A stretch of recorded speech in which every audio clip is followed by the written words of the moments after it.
more information at our website.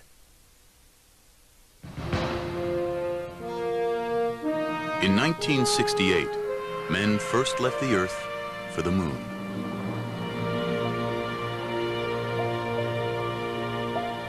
Millions of people watched their journey on television, but scarcely a handful knew how it really began.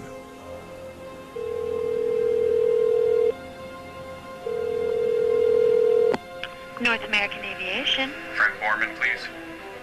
Astronaut Frank Borman is commander of a space mission called Apollo 8, assigned to test a new spacecraft in Earth orbit, the lunar lander. But the lander is not ready to fly. Then Borman gets a secret phone call from his boss, Deke Slayton. I was at Downey running tests on a spacecraft, and I got a call to come back and see Slayton in Houston. Slayton can't discuss it on the phone, but CIA satellite photos suggest the Russians may be ready to send a man around the moon before the end of the year. In August 1968, Borman is offered a dangerous new assignment. They wanted to know if I thought we could change our mission and take Apollo 8 and go to the moon. I said, great, I'd love to do it, let's go. And that's how it all started. One of the two men accompanying Borman will be Jim Lovell. I was ecstatic. To me, the idea of going to explore a new planet far outweighed the fear of something going wrong. Yet there is much that can go wrong. The spacecraft, the rocket, navigating across 250,000 miles. Their safe return depends on a single engine. If it fails, they're stranded at the moon with enough oxygen to live perhaps a week. The third crewman is Bill Anders. We had accepted these kinds of risks. I thought we had 1 chance in 3 of a successful mission, 1 chance of 3 of an unsuccessful mission yet surviving, and 1 chance in 3 of an unsuccessful mission and not surviving. If they were to die, it would change our view of the moon forever, knowing their bodies are up there, silently circling every 2 hours, year after year after year. 2 minutes, 10 seconds and counting. Oxidizer tanks in the second and third stages now have pressurized. No human has ever flown more than 800 miles from the Earth. Apollo 8 will travel 250,000 miles to circle the moon. 12, 11, 10, 9. We have ignition sequence start. The engines are on. 4, 3, 2, 1, 0. We have commit. We have liftoff. 51 a.m.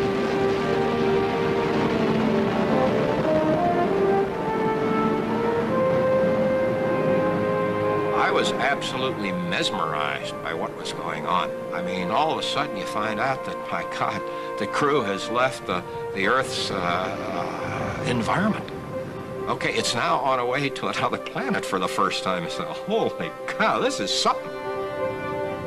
Tonight, 30 years later, Nova returns to the moon.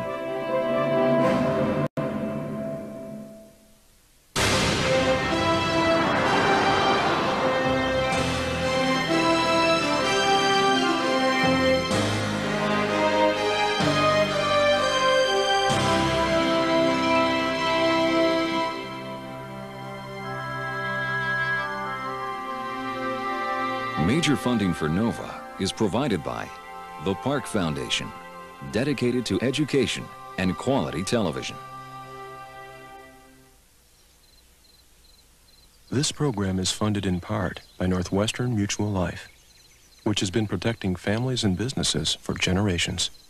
Have you heard from the quiet company? Northwestern Mutual Life. And by iOmega, makers of personal storage solutions for your computer, so you can create more, share more, save more, and do more of whatever it is you do. iOmega, because it's your stuff. And by the Corporation for Public Broadcasting and viewers like you.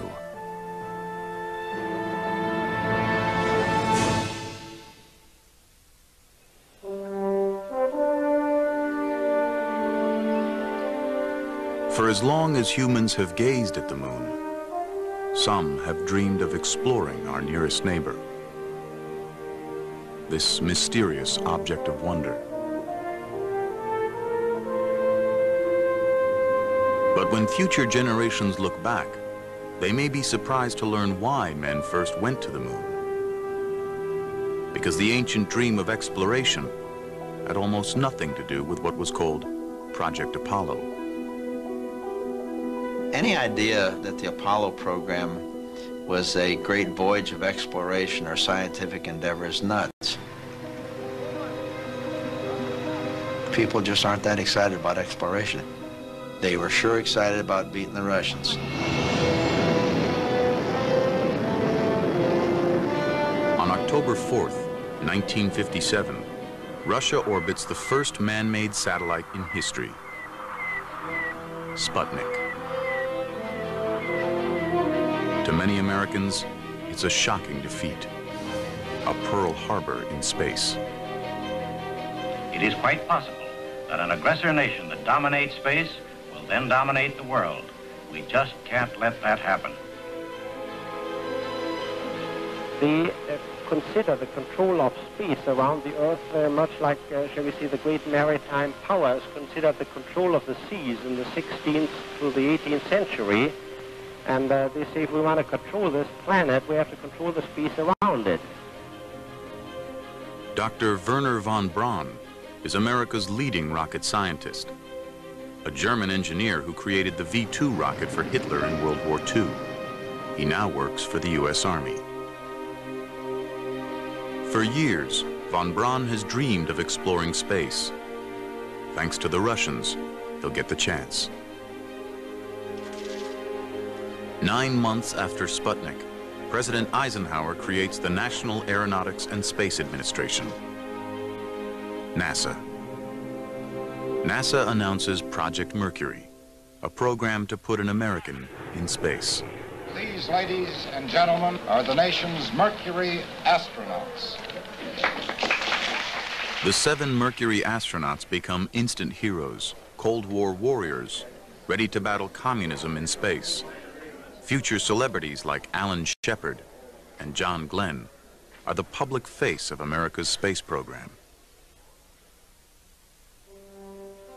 But even the Mercury astronauts had no idea what was already going on behind the scenes at a little-known NASA laboratory.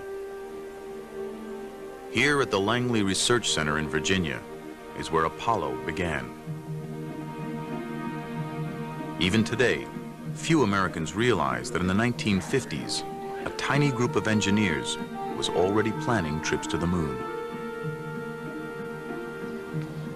They were called the Space Task Group, visionaries dreaming remarkable dreams. One of them, Dr. Maxime Faget, will become a legend, helping to create every American manned spacecraft. In 1958, he's designing the Mercury capsule. We expected to land on the moon sooner or later because it was so close and because everybody could see the moon. It made a very good target. In the 1950s, travel to the moon is about to become possible because of the rocket. Long used as a weapon, the rocket is the only engine that can operate in a vacuum. Rockets are becoming more powerful in order to carry nuclear bombs. Some of them can now reach space. For an astronaut to survive there, he'll need the protection of a spacecraft or capsule. Even a small capsule will need a huge rocket to put it in space. Overcoming gravity takes enormous amounts of fuel, so the rocket is divided into stages. As each one burns its fuel, it drops away to save weight. By the time the capsule finally reaches space, the rocket that put it there is gone. Weight is a problem for the engineers from the beginning, and it will affect every decision they make. The most basic is how they will go to the moon, what the engineers call the mode. There are 2 possibilities. The first direct ascent, uses a single rocket to send a spacecraft to the moon. It's the way people have always imagined going. But sending the spacecraft all that way will take an enormous rocket, larger than the Statue of Liberty, a monster called Nova. There were actually designs for the Nova rocket, but could you build it? The real issue about the Nova rocket is the question is, could you build it? And if you did have a problem with it, it could really destroy a good part of the Cape Kennedy at the time because it was such a massive amount of propellant. Wernher von Braun favors a different mode, Earth Orbit Rendezvous, EOR. EOR uses two smaller rockets. One sends up the spacecraft, the other sends up the fuel. The astronauts rendezvous with the fuel tank, fill up their spacecraft, and head for the moon. Direct ascent is simple, but needs a huge rocket. Earth Orbit Rendezvous uses smaller rockets, but it's more complicated. Picking the mode will be the most critical decision in the Apollo program because it determines everything. The spacecraft, the rocket, the training, budget, and schedule.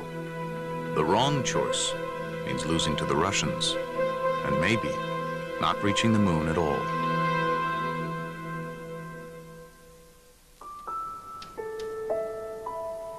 The answer was one nobody expected. The engineer who lobbied for it was an outsider. He didn't belong to the Space Task Group and never worked for von Braun. Almost no one welcomed the idea, but he never gave up. The story of his struggle is largely unknown, but the plan he promoted got America to the moon.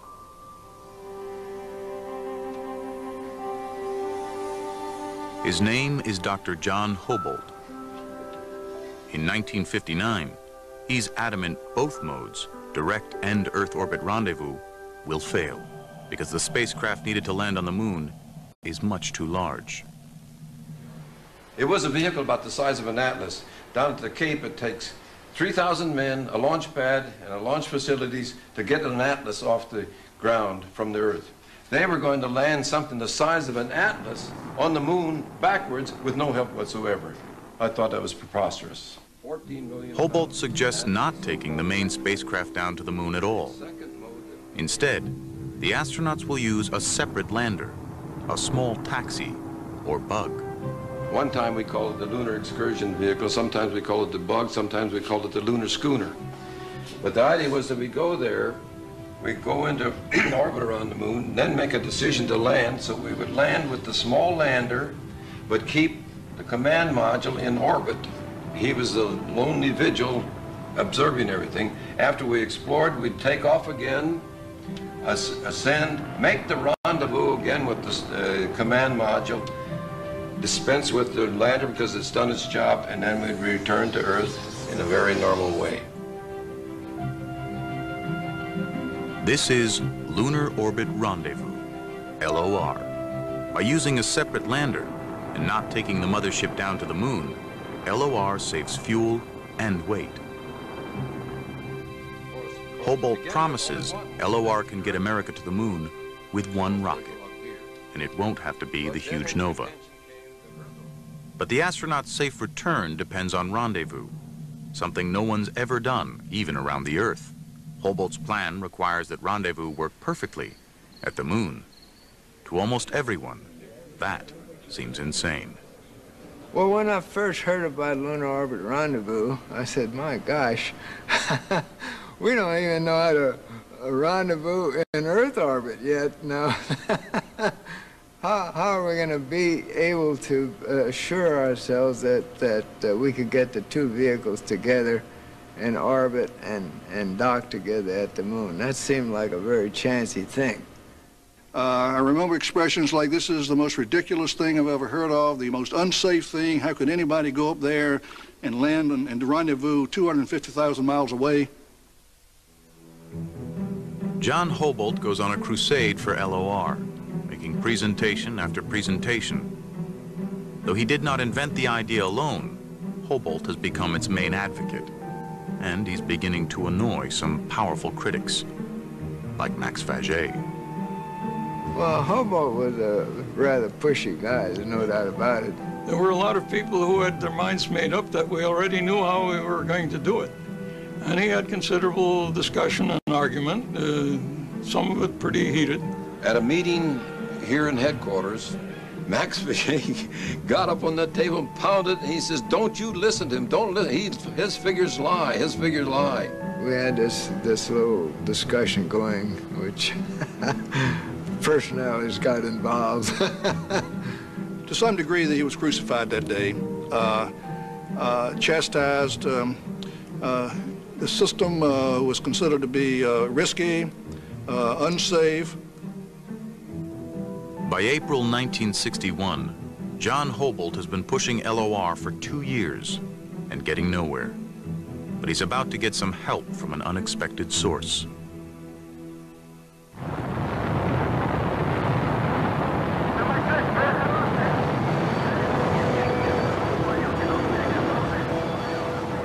On April 12, 1961, the Russians put the first man in space, Yuri Gagarin. It's the worst defeat for America's space program since Sputnik. And it puts the pressure on a young president who's only been in office 12 weeks. Mr. President, don't you agree we should try to get to the moon before the Russians if we can? If we can get to the moon before the Russians, we should. And isn't it your responsibility to apply the vigorous leadership to spark up this program? When you say spark up the program, we first have to make a judgment based on the best information we can get whether we can be ahead of the Russians to the moon. We're now talking about a program which may be, which are many years away. The Saturn is still on a 40-hour week, isn't it, Mr. President? Saturn is still going to put us well behind. 2 days after Gagarin's flight, Kennedy has White House counsel Theodore Sorensen ask NASA what space project might beat the Russians. Their answer is a moon landing. Can we be the first to do that? Can we beat the Russians to that? They said, yes, that is sufficiently far off that the U.S. could probably, if it started now, have a chance of beating the Russians to that. That I knew Kennedy would be interested in hearing. Sorensen reports to Kennedy. In Sorensen's mind, it is the decisive moment. And he said, I think we ought to try for the moon. There are a lot of tough things we've got to figure out first, but I think that would be the way to do it, if we can do it. But not everyone agrees. Members of a committee led by Jerome Wiesner of MIT are against going to the moon, or even putting a man in space at all. Their secret report warns that the death of an astronaut could seriously embarrass Kennedy.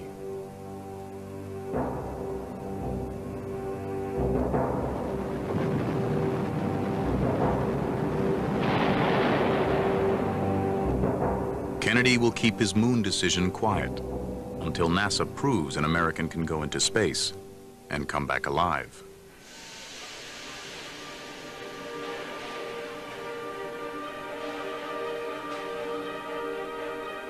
That man will be Alan Shepard. Unlike Gagarin, Shepard's flight will be shown on live television. If he dies, the whole world will witness it. An accident on the very first flight would cast a long shadow over the U.S. space program. Once again, hearts are beating faster and people are tensing. The signs of the final minutes of countdown. 10, 9, 8, 7, 6, 5, 4, 3, 2, 1. Ignition. Lift off. Lift off. Fire underneath the bird and she's lifting clean. Ice coming off that redstone. You can hear the roar now. She's going up. Bright flame underneath the rocket. That rocket is going up straight. She's climbing straight. He's pulling teeth now. The launch is perfect. For the next 15 minutes, the world will hold its breath. We appear appear to be losing voice communication now. During re-entry, the radio cuts out, as expected. To millions of viewers, Shepard has disappeared into the unknown.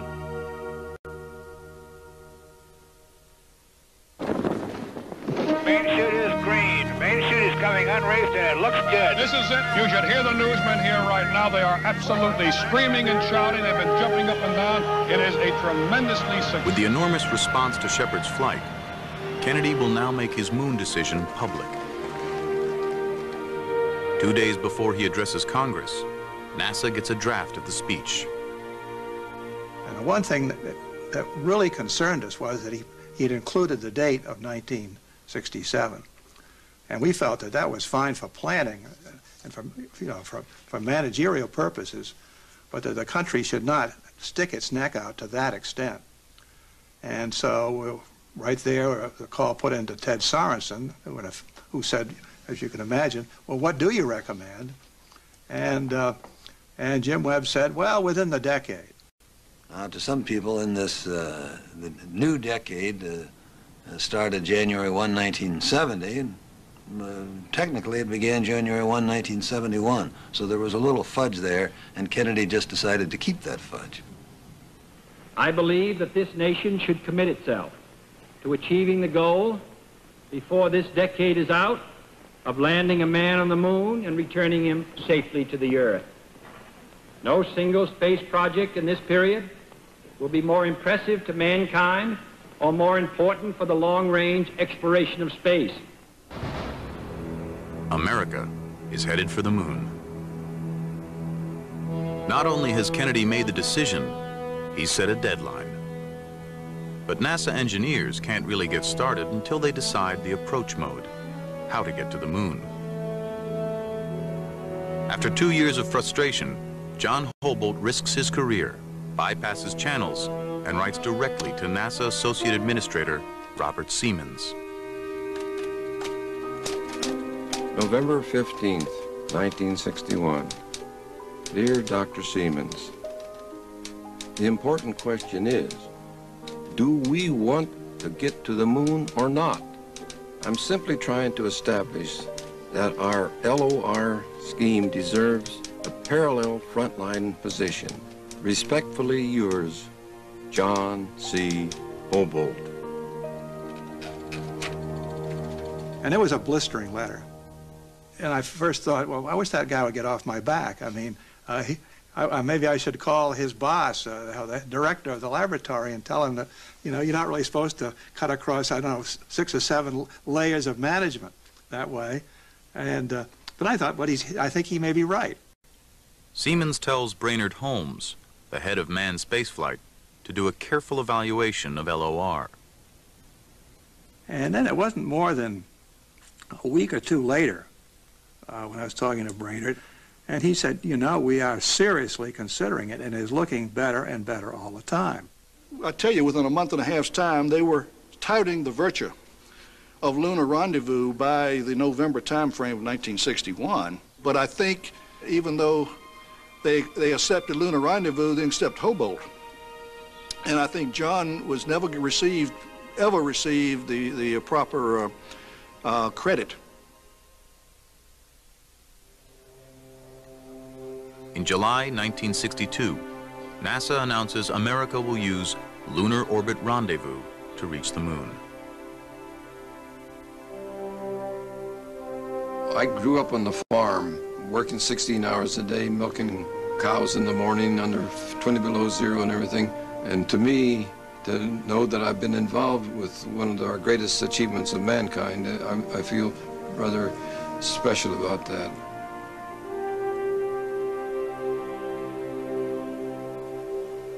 NASA has made its decision, but Lunar Orbit Rendezvous is still just theory.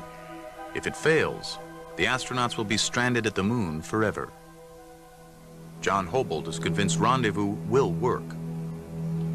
Now it's up to the astronauts to prove he's right. It will take precise flying at extremely high speeds, with little margin for error. This is why military test pilots were selected in the first place. rendezvous, they'll need a spacecraft they can maneuver, a true flying machine controlled by the pilot. But the primitive Mercury capsule is not it. All we could do in Mercury was put it up and fire the retro rockets and bring it down. We couldn't maneuver the vehicle. We couldn't change its inclination, couldn't change its altitude, couldn't do any kind of operations in space. By 1963, Mercury's 6 flights are over. Apollo is still on the drawing board. Can 2 spacecraft rendezvous? Can man survive a 2-week trip to the moon? Can he get out of the spacecraft with nothing but a suit for protection? All essential questions, and no way on Earth to answer them.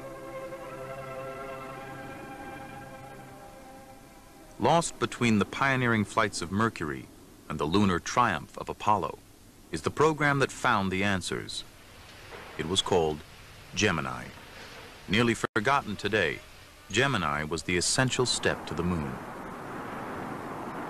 Gemini came along as kind of a step in the middle. As a matter of fact, we were doing Mercury, people began to work on Apollo, and then a number of people realized that there was a whole bunch of things that we could do in Earth orbit that we would like to do there before we ever went and tried them at the moon.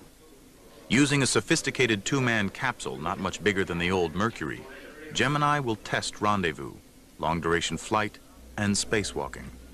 All important, but none more critical than rendezvous. Everything was based on doing a lunar orbit rendezvous. All the hardware was sized to do that. The performance of the command and service module, the lunar module, the Saturn V booster was all based on the assumptions we could successfully do a lunar orbit rendezvous, except nobody had ever done one. In December 1965, the first rendezvous attempt in history begins. 2 Gemini flights lift off a few days apart. 1, 0.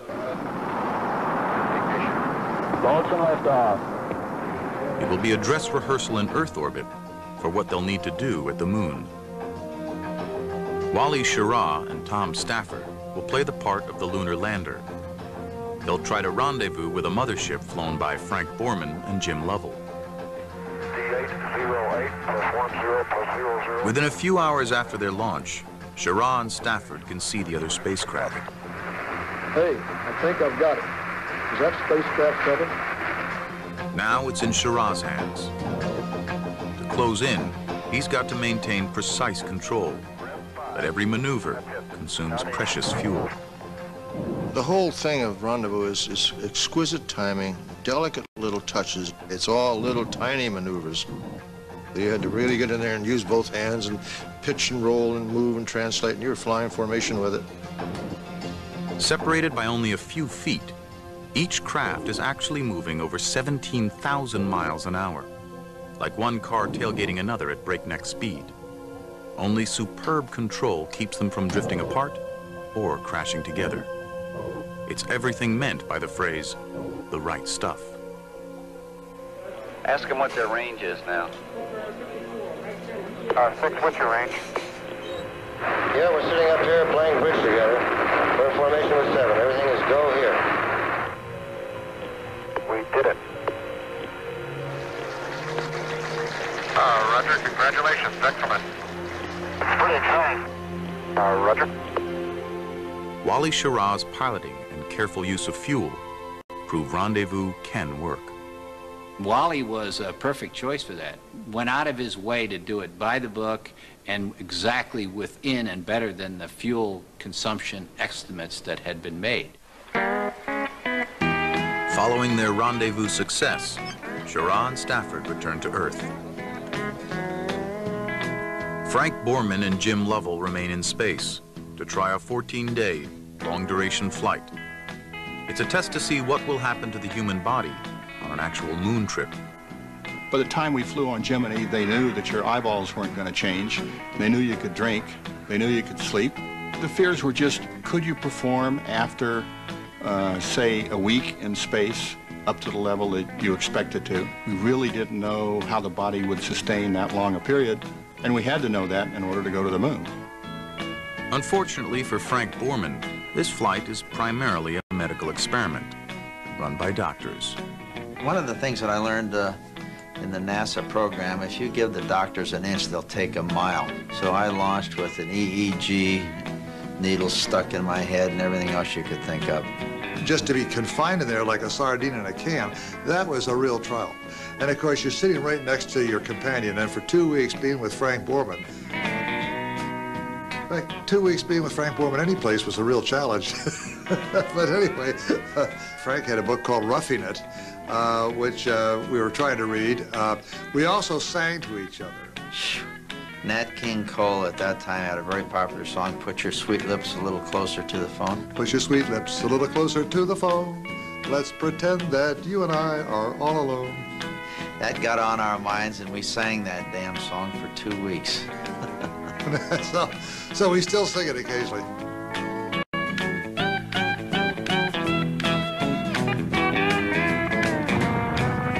They can joke about it now, but in 1965, Borman and Lovell are medical guinea pigs. They've survived 14 days weightless, but even the doctors have no idea what will happen when they return to gravity. Yeah, they were concerned on landing that when all of a sudden our hearts were pumping the blood in a 1G environment that we might have problems or pass out. Some of them even thought we'd die, but we never even got dizzy. I actually, for the first couple hours, actually had to almost command my legs to say left, right, left, right. And my mother was watching on TV, and I later saw it on a film. It looks like I had my pants full because I was walking very, very, very deliberately. One thing when they got back on the carrier they noticed is that all the other people smelled a little funny. They'd been cooped up in this front seat of a Volkswagen for 2 weeks. By the time they get out of it, I think they were very happy to get out of it, although they didn't probably realize how bad it had gotten.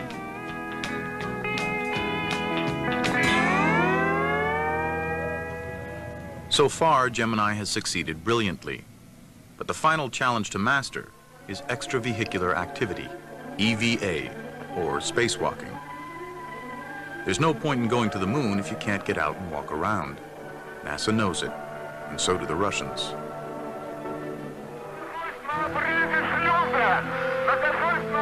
When cosmonaut Alexei Leonov became the first man to float in space, it was yet another defeat for the United States.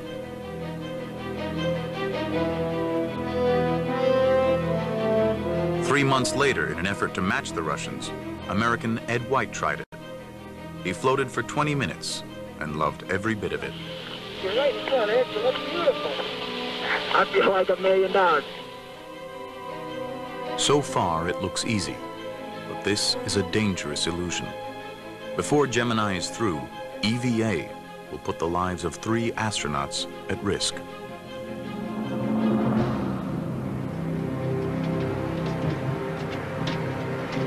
Gene Cernan will become the 3rd human to get out in space, but he'll do more than just float around. I was going to go out, and I was going to have to do legitimate work. I had to basically assemble a whole flying backpack outside the spacecraft in 0 gravity through a nighttime cycle where I had little or no light. Cernan discovers that even the simplest task is nearly impossible. And every time I'd push or turn a valve, it would turn my entire body in 0 gravity. I had nothing to hold on to. And we take for granted gravity because we can do that kind of work with ease if something is holding our feet to the ground. Nothing was holding me anywhere. The effort quickly proves a tremendous strain. Within minutes, he's sweating profusely. It's not at all what Cernan and his commander, Tom Stafford, were expecting. Within a few minutes, he fogged over. We were so naive, we didn't even think about putting defog on our visor like you do when you go snorkeling or scuba diving. And so he was huffing and puffing, and I was flying the spacecraft. He says, "Tom, I've got a hard time controlling myself." And it was a very, in retrospect, somewhat of a hair-raising thing. And there were probably times where there were people down here on Earth wondered whether I'd get back in because my heart rate was running at 170 beats a minute. I said, "Hey, this is not a good situation at all." NASA downplayed the concern, but losing an astronaut during EVA was a very real fear. Hours before the flight began, Deke Slayton, head of the astronaut office, had spoken to Tom Stafford in private about the unthinkable. Tommy says, NASA management wanted me to let you know if something happens to him out there, and if he dies, you've got to bring him back, because we can't afford to have a dead astronaut floating around out there. I looked at him and I said, we've never talked about this before. Cernan is getting his oxygen from an umbilical hose that passes through an open hatch. Stafford must fly the spacecraft. If Cernan dies, there's no way Stafford could pull his body back in, get him into his seat, and shut his hatch. The only way Stafford could possibly bring Cernan back is to re-enter the atmosphere trailing his body, with the hatch still open. The Gemini would be in front, but this thing is going to be whipping us all around. I says, and furthermore, I've got an open hatch, and all I have is this thin suit that was in just one layer of nylon, and I've got 3,200-degree plasma coming a couple of inches right above my shoulders through that open hatch. So he's got 7 layers of insulation. That's not going to help him too much. He's dead anyway, but I've got 1 layer here, and this plasma is going to come through the hatch. And then suppose we even get through all that, then a pilot chute comes out. Is that going to get snared with what's left of Cernan? And then here comes the main parachute out. Is that going to get snared and with what's left up there? And so here I'm going to plop down in the ocean with a hatch open. What happens then? And he says, well, what should I tell NASA management? And I said, probably I'll cut him loose. If he really is dead, I'll do all I can. But if he's dead, there's a good chance you're going to jeopardize the spacecraft and me too. Stafford was just going to literally have to cut the cord, and I might still be a satellite out there traveling through the sky 20, 30 years later. For Stafford, the unthinkable has become all too real. Forget the EVA. All he cares about now is saving Cernan's life. So I called the ground and the contact said, I've called it quits. I'm going to get him back in before we go in the next night time. Got him in. Finally, he just couldn't hardly move. And then when he opened his visor, he was absolutely pink, like he'd been in a sauna about an hour too long. The next day we landed, and they flew the suit right back to Houston. They had over a pound or a pound and a half of water out of each boot. But he lost, I think, 10 and a half pounds in 2 hours and 5 minutes outside. The next 2 attempts at EVA are scarcely any better. Everybody forgot Newton's third law of motion. To every action, there's an opposite and equal reaction. And when they touched the spacecraft repelled them. As engineers, we started saying, look, we've had 3 missions where the EVAs didn't go well. What was wrong? Then we had a science advisory team step in and say, look, your entire principles of EVA are wrong. How you train, how you prepare the crew, the kinds of tools and instruments that you use. For the next attempt, the capsule will be equipped with special handholds and footholds to anchor the spacewalker in place. But the biggest improvement is neutral buoyancy training, practicing underwater, the closest environment on Earth to weightlessness. On the final Gemini flight, the new training and tools make all the difference. What has been nearly impossible is now easy for astronaut Buzz Aldrin. I felt that it was a piece of cake outside, just moving very slowly. There was no challenge. Certain things come naturally. You decide that you're going to move in a certain way and you need leverage, so you just don't allow yourself to get out of position. And you know, it just takes a little bit of patience and understanding.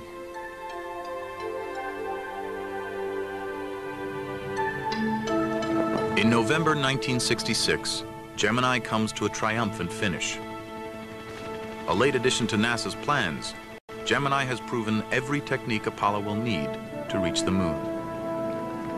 We had to learn how to do all the things to prove that they could be done before we could even begin to think about going to the moon on Apollo. And Gemini, in its own historical context, was perhaps as important as Apollo, because without Gemini, there would have been no Apollo. We had finally figured out how to do EVAs without fogging up the visors. We'd figured out how to do rendezvous. We figured out how to do long-duration flights. Now, suppose we had never done any of this. Say, whoopee, we're going to the moon, and never done Gemini. It would have been a disaster.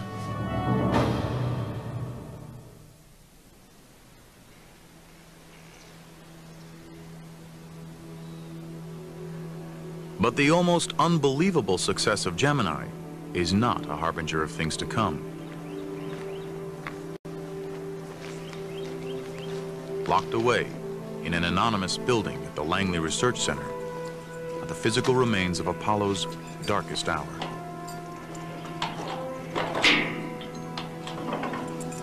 The artifacts stored in this building have not been shown to the public in a decade.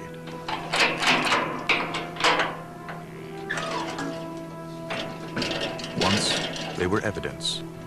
Today, they are painful reminders of shattered dreams.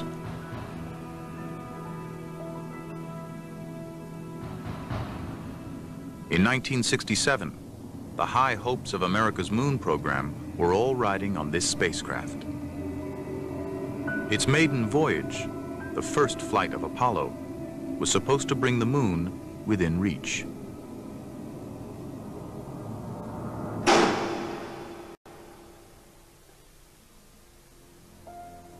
But it was not to be. 4 weeks before launch, this spacecraft was destroyed by fire. The tragedy not only claimed the lives of 3 astronauts, it also stole forever the innocence of everyone who worked on Apollo.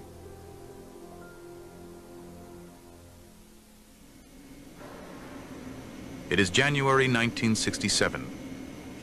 10 weeks since Gemini ended. The new Apollo spacecraft is nearly ready for its first test flight. The crew is Gus Grissom, Ed White, and Roger Chaffee.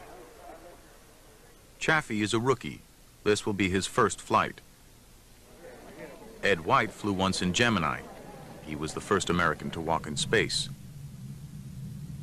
Gus Grissom, one of the Mercury 7, is the most experienced. This will be his 3rd flight, and he intends to go even farther. Gus, what do you think your chances are for an Apollo flight? I think they're pretty good. I expect to be around for most of the Apollo program. You think you will one day make one of the trips to the moon, then? I'm planning on it. Shortly before launch, there are 2 critical tests. One is for leaks.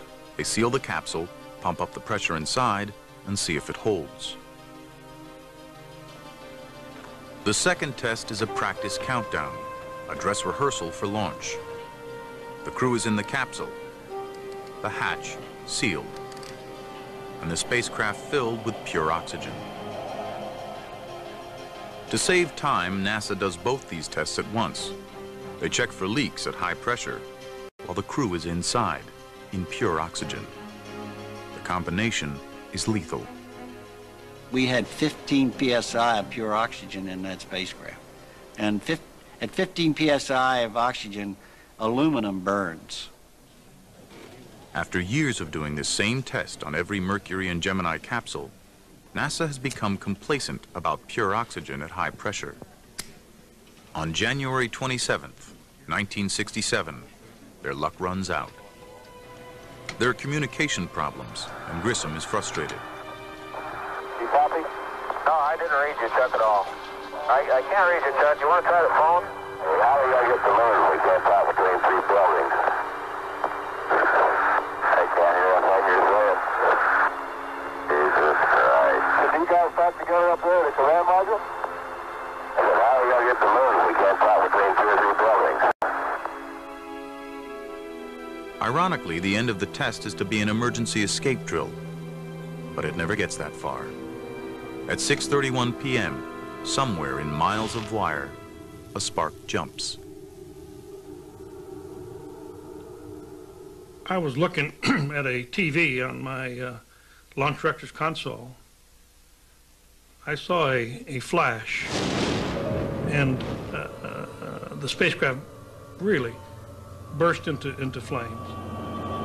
We heard these screams in the intercom coming from the spacecraft, and we heard the people on the pad yelling about a fire. In the high-pressure oxygen, the fire quickly becomes an inferno. Seated in the middle, Ed White is desperately trying to release the hatch, but the hatch opens inward. When the spacecraft was pressurized, there was no way Ed White could pull that hatch inward. I mean, there was tons of force holding that hatch closed. It takes pad technicians 5 minutes to get the hatch open. And when they did, our crew had expired.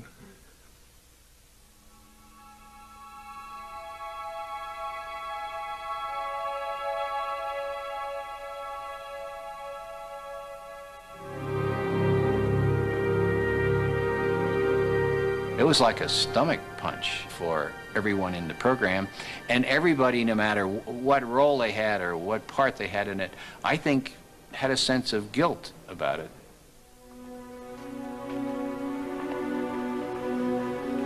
Somewhere along the line, one of us must have missed something, and therefore we let our crew down.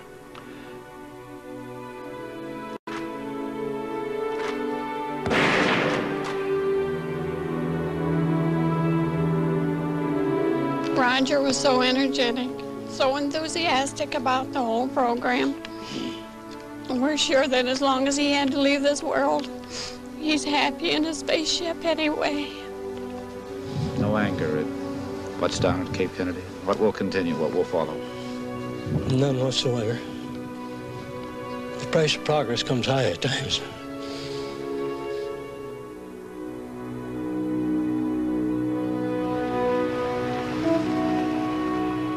In the aftermath, NASA conducts a painstaking investigation and finds the Apollo spacecraft is full of design flaws and sloppy workmanship. Worst of all is poor quality wiring, the most likely cause of the fire. Over 100 design changes are made. A hatch that opens outward in 7 seconds. Better shielding on wire, better fireproofing. And for all ground tests, no more pure oxygen. This spacecraft never left the ground, yet it may have contributed more than any other flight to the goal of reaching the moon.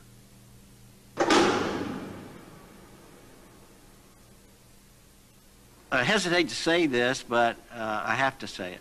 I don't think we would have gotten to the moon in the 60s if we had not had the fire. That's a terrible thing to say, but I think it is true. If that had happened while we were on the way to the moon, we'd have lost the crew, never heard from them again, and it would have been just a mystery hanging over the whole program, which would have caused an untold delay, and maybe even a cancellation. But no matter how improved the new spacecraft may now be, it still cannot reach the moon without a huge and powerful rocket. The Saturn V.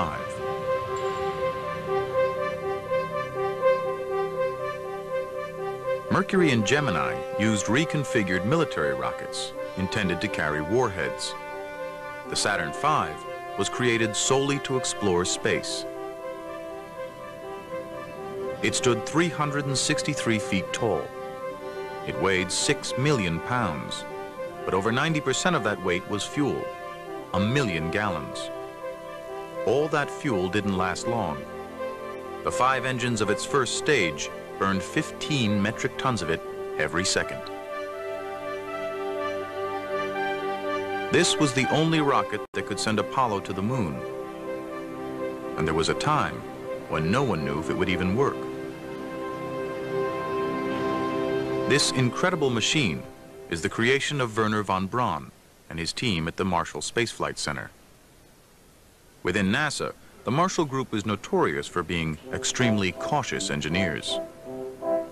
Some of the people in the headquarters referred to Marshall as the Chicago Bridge and Iron Works.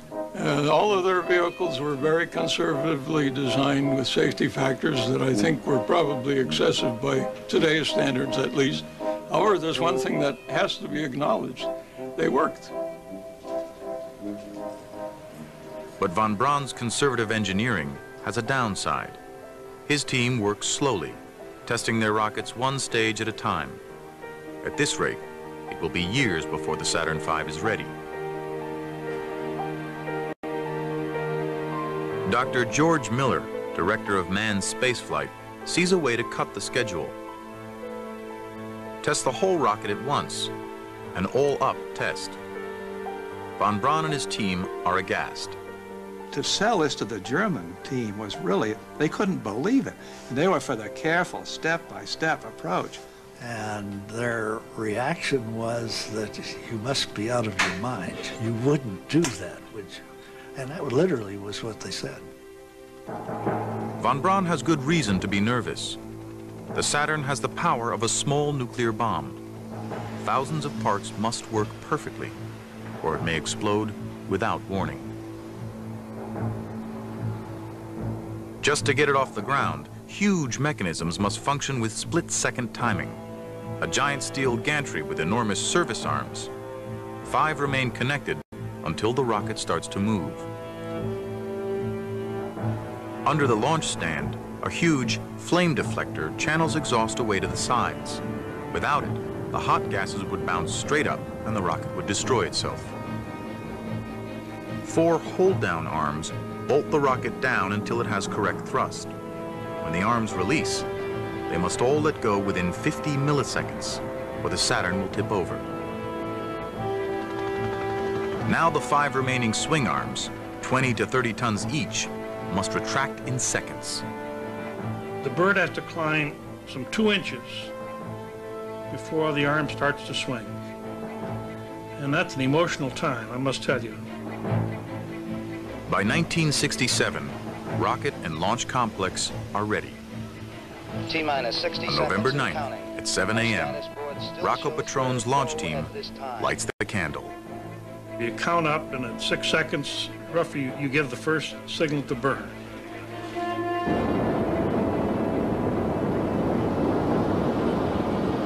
Five, 4, we have ignition. When the engines all reach correct thrust, the rocket sends a command. Let me go. The hold-down arms release. The swing arms retract. The Saturn V is on its own.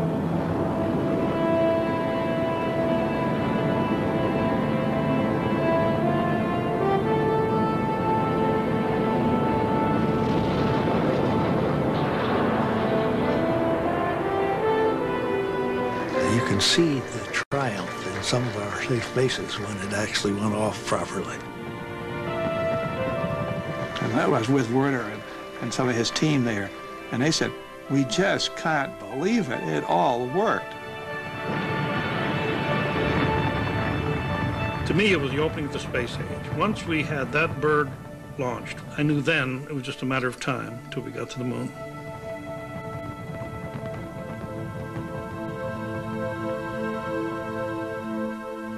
The Saturn V has worked perfectly on its first unmanned test. In little more than a year, Frank Borman, Jim Lovell, and Bill Anders will become the first men to ride a Saturn V. It will take them all the way to the moon.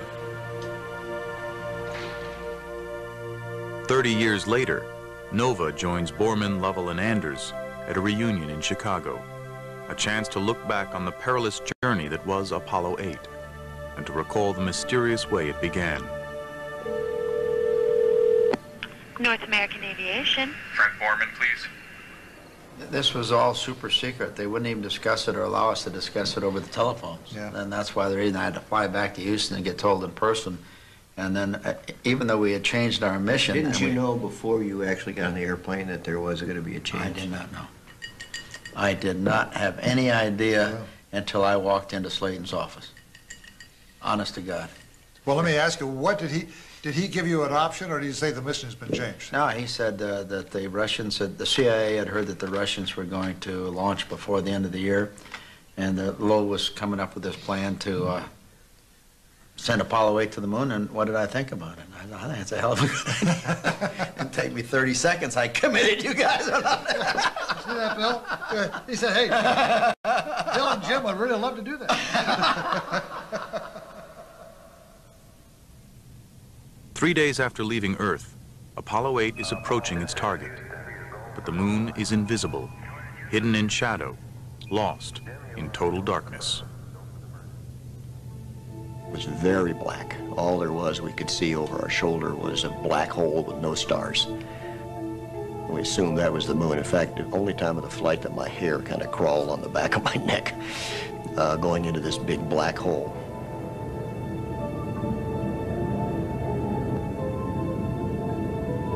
Mission planners have calculated the precise instant the crew should be able to see the moon emerge into sunlight, if everything has worked perfectly. One of the things that would tell us if we were on track or not was a certain point in the flight plan when we'd look down and see the sunrise impacting the lunar surface. And I remember the awe that I had for the people that had done all this calculation. At the exact second we were supposed to see it, there it was.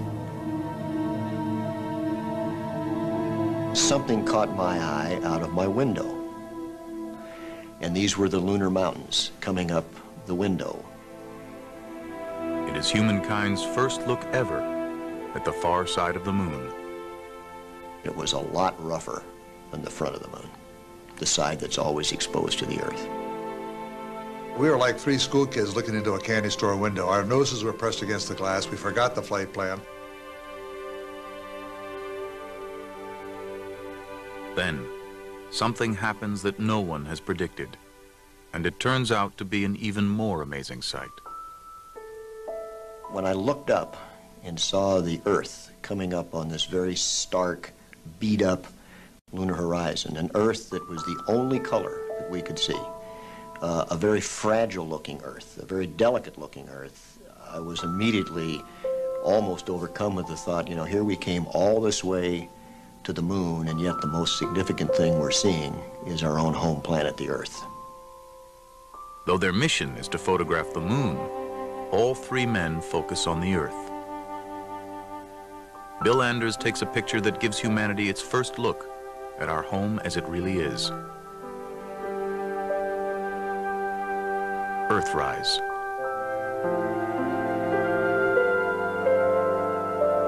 All of the views of the Earth from the moon have let the human race and its political leaders and its environmental leaders and its citizenry realize that we're all jammed together on one really kind of dinky little planet, and we better treat it and ourselves better, or we're not going to be here very long. As fate would have it, it is Christmas Eve. NASA has planned a live television broadcast from around the moon. We were told that we would have the largest audience that ever listened to a human voice when we made our TV broadcast from the moon on Christmas Eve. And the only instructions that we got from NASA, do something appropriate. The largest audience in history. The first words from another world. But what should they say?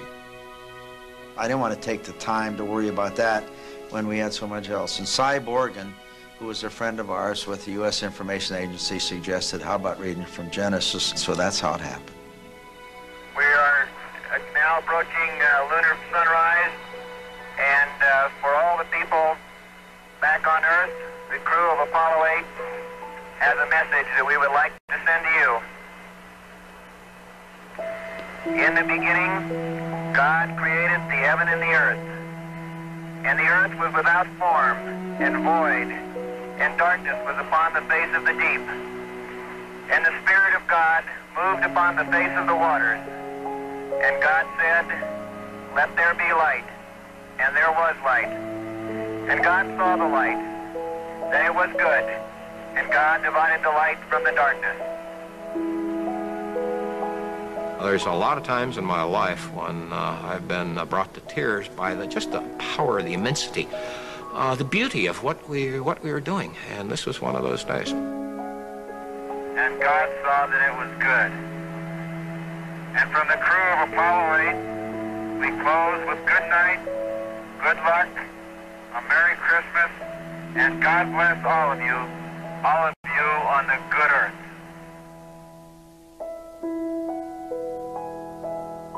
As soon as the thing was cut off, we talked to the ground. I said, did you get all that? They said, yeah. Did it come in fine? Yes. Okay, now give us the instructions for getting home. Getting home depends on a single engine. There's no backup. If it fails, they're stuck at the moon without hope of rescue. That caught my attention a lot. We knew we would be there forever if, indeed, that engine didn't work again. So that was a sobering thought. All systems are go. Over. Roger, thank you. Houston, Apollo 8.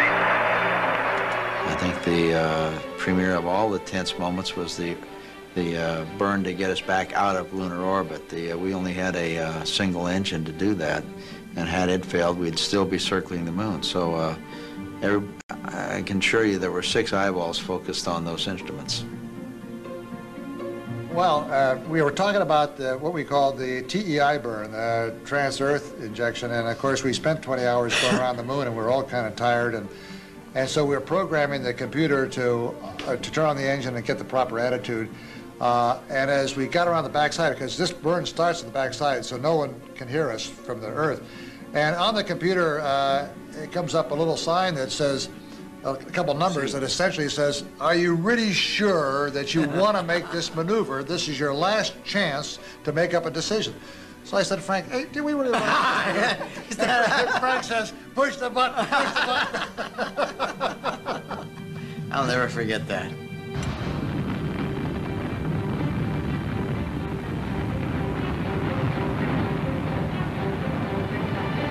The engine works. They're on a path back toward the Earth. But how accurate is their course? In 3 days, Apollo 8 will hit the Earth's atmosphere at 25,000 miles an hour. They must come in at exactly the right angle. Too shallow, and Apollo 8 will skip off like a stone on water. Too steep, and they will be incinerated. And we had to come 240,000 miles to hit something that was a re-entry target about the size of a letter slot, seen from about 4 miles away. We had to slide the letter into that slot. And the initial throw was good enough that that letter went right through the middle of it. On the re-entry, Bill hadn't flown before, so Lovell and I were kidding him all the time about how exciting the re-entry was going to be and this and that and the other thing, and that don't worry, we were going to be all right. And then about halfway through the re-entry, the Apollo was so much more spectacular than Gemini that Lovell and I were both scared. We shut up. Yeah. You remember that? With its Earthrise photograph and reading of Genesis, Apollo 8 has struck a universal chord, moving the human spirit all across the world. I think the high point of my space career was Apollo 8. I say that because we were the first 3 people to leave the Earth, to go to the moon, to see the moon, the far side, but also the first people to see the Earth as it really is.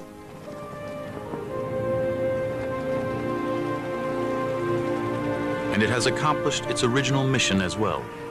It got to the moon before the Russians. Realizing that we had done our job well, that we'd beat the Russians to the moon, and there was no doubt in my mind now that the rest of the program was going to work. I had a feeling almost of euphoria. I was so pleased. I was so thankful for, because let's face it, God must have been looking after us or we wouldn't have made it. So it was a very, very, very religious experience for me. Bill had an interesting comment when we landed because someone, while we were waiting to be picked up, someone had called from the ship or the helicopter and said, is the moon made out of green cheese? Yeah. And Bill says, nope, it's American cheese. Yeah. Geez, I remember that like yesterday. Yeah. Yeah. Apollo 8 has traveled nearly 500,000 miles and paved the way for the flights to follow. All that remains to fulfill Kennedy's promise is the landing.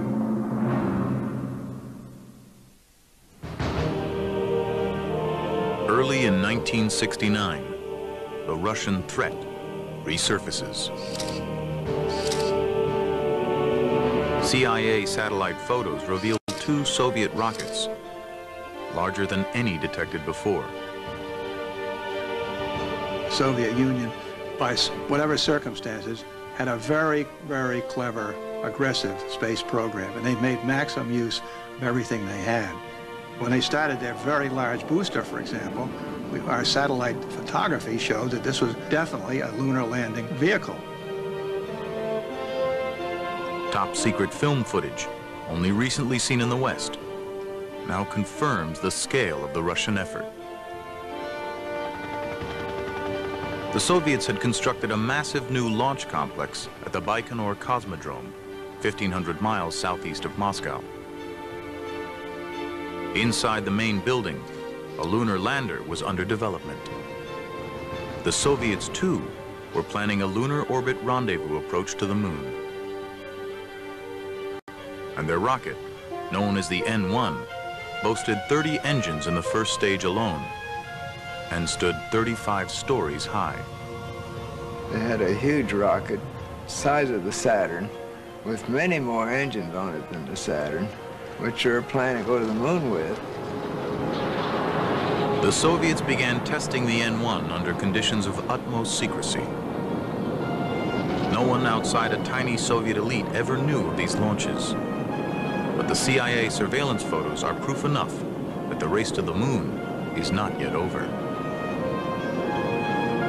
There is little time to savor the success of Apollo 8. Kennedy's deadline is fast approaching, and NASA's lunar lander is not yet ready to fly.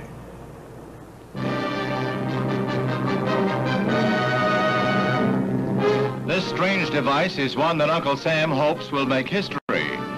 The lunar craft will reach the moon aboard the Apollo spacecraft, and then 2 of the crew of 3 will board the Bug to land on the moon.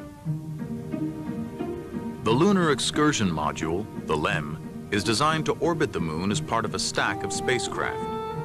Attached to the Command and Service Modules, the CSM. Following John Hobolt's plan, the LEM will separate off and carry 2 astronauts down to the surface of the moon.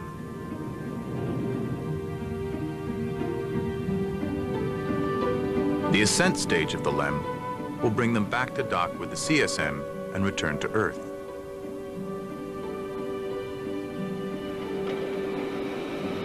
At Grumman Corporation, where the LEM is still under construction, project manager Tom Kelly is feeling the heat from NASA. Oh, terrible heat, terrible heat. We weren't ready. We were having a lot of trouble with the early LEMs, getting them to pass all their tests and trying to meet our schedules. And we were about 3 to 4 months down, despite our best efforts to try to make it up. The LEM will never operate in Earth's atmosphere, so aerodynamics are not a problem. The problem is weight. For every pound of weight that was brought down to the lunar surface and then back up into lunar orbit, you had to add 3 pounds of rocket propellant. So it was a 4-to-1 growth factor on weight. We went back very painstakingly through everything and cut out weight. For example, the skin, the aluminum alloy skin of the crew compartment was about 12 thousandths of an inch thick. That's equivalent to about 3 layers of Reynolds wrap that you would use in the kitchen. Inside the crew compartment, too, everything is pared down to the bare essentials. There were no seats. In order to save weight, we had eliminated seats. This enabled us to put the pilot's eye very close to the window so we could minimize the size of the window and still have a very wide field of view outside the window.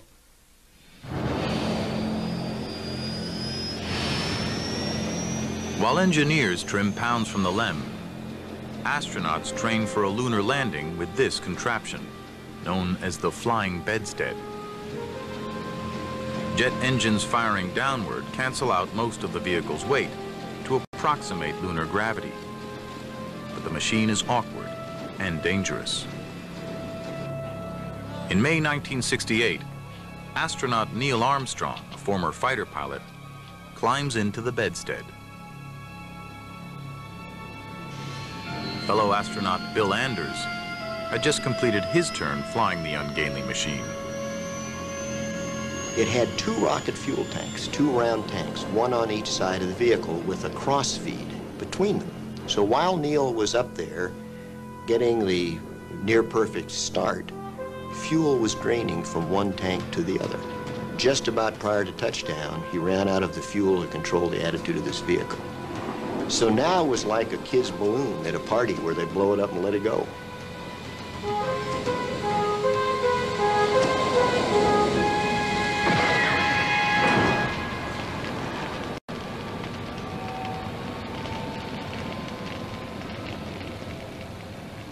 Armstrong managed to eject just in time. But parachutes are not an option on the airless moon.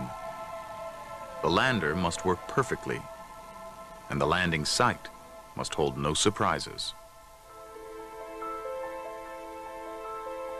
The moon's surface appeared fairly smooth from the vantage point of Apollo 8.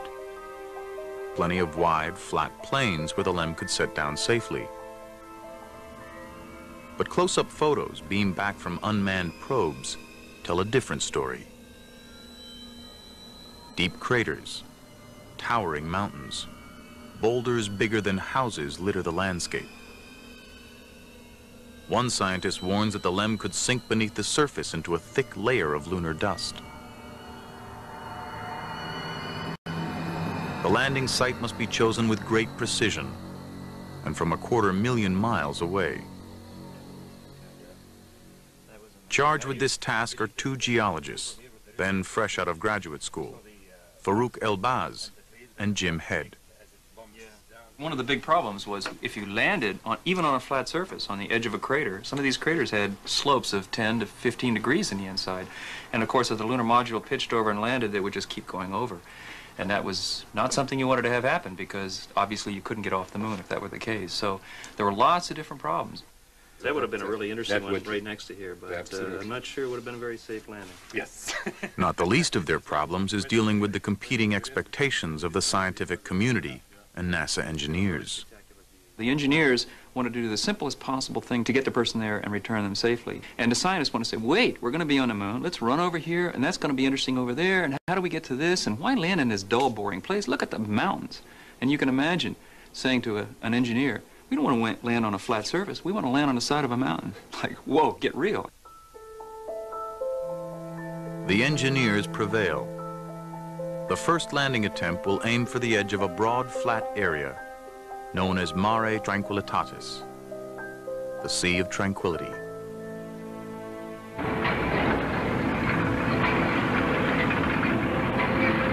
July 3rd, 1969. As Apollo 11 inches toward pad 39A, the space race ends, suddenly, in a ball of fire. The CIA learns that a giant Russian N-1 moon rocket has blown up during a test launch at Baikonur. It will take the Soviets months to recover, if they ever can. NASA officials debate whether to pause and catch their breath, but all systems are go. The LEM has been trimmed down to flying weight. Just 2 days before launch, NASA gives the final go-ahead for a landing attempt. The astronauts, Neil Armstrong, Buzz Aldrin, and Mike Collins, know that many peg their chances of actually reaching the moon's surface at 50-50. If they fail, NASA has 2 more rockets and 2 more crews ready to go before decade's end. On July 16th, over 1 million people flocked to Cocoa Beach, Florida, across the bay from the launch site. The crowd is filled with politicians, television stars, ordinary people, all hoping to witness history being made.